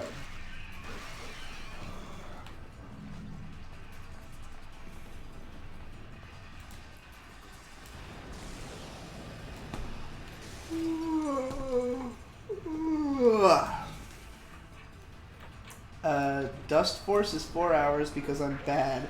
Freedom Planet is 90 minutes because I'm a gamer god. Monkey Ball 2 is 40 minutes.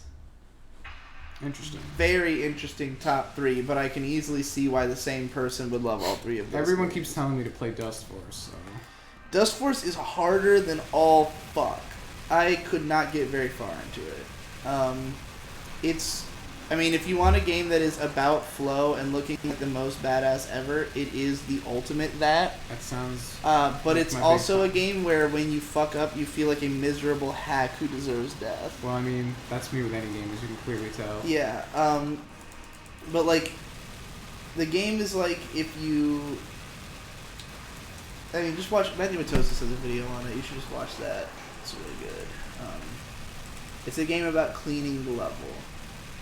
So it's basically a platformer, but like where like everything you do can dovetail into each other. So there should be no reason that you're ever stopped for even a second. And like shit. All the moves, are all gonna like die to this thing. I think he's about to kill me. I think I failed somehow. You got this. Oh no, he's got his little tendrils. Oh, it's gonna be close. I don't know why I'm sucking so bad tonight. Like, oh god. I mean, it's the first time you played this in like years, right? I played it a few months ago. And I fucking stomped it embarrassingly. Because my little sister got in these games, so I started playing it, and she's like, why are you so good? And I just fucking crushed it. And she like been trying for hours, and she felt like a failure. I'm like, no. You weren't even a fetus, and I was destroying this game. It's not a fair comparison. If I can survive for 30 seconds, I can do this. So I have to charge up to three runes.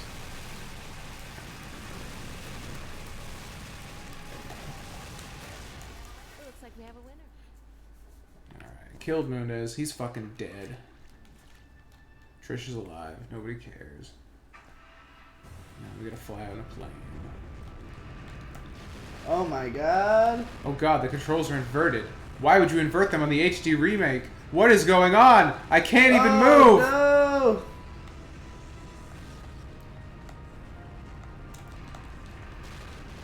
Well, good thing I got all those orbs. It's more challenging and realistic. Yeah, something like that. This part always sucked. This is the worst part of the game.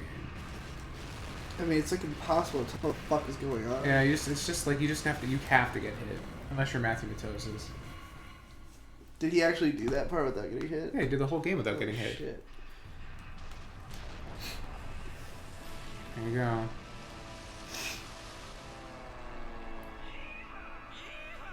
Hell yeah. We did it. Unlike Namco, Capcom knows how to make an explosion.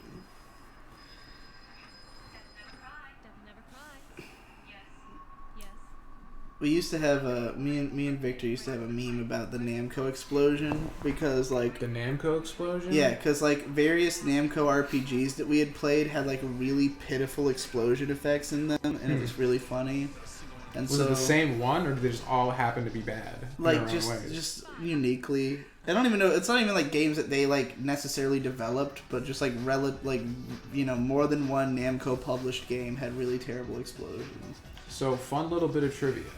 The team that made this game is called Team Little Devils. The one who did Bayonetta is Team Little Angels, I believe. Oh, they're the same like Makes thing, sense. but different. There you go. It's there done. you go, everybody. Not my best fucking did showing, but it is done. Big cum.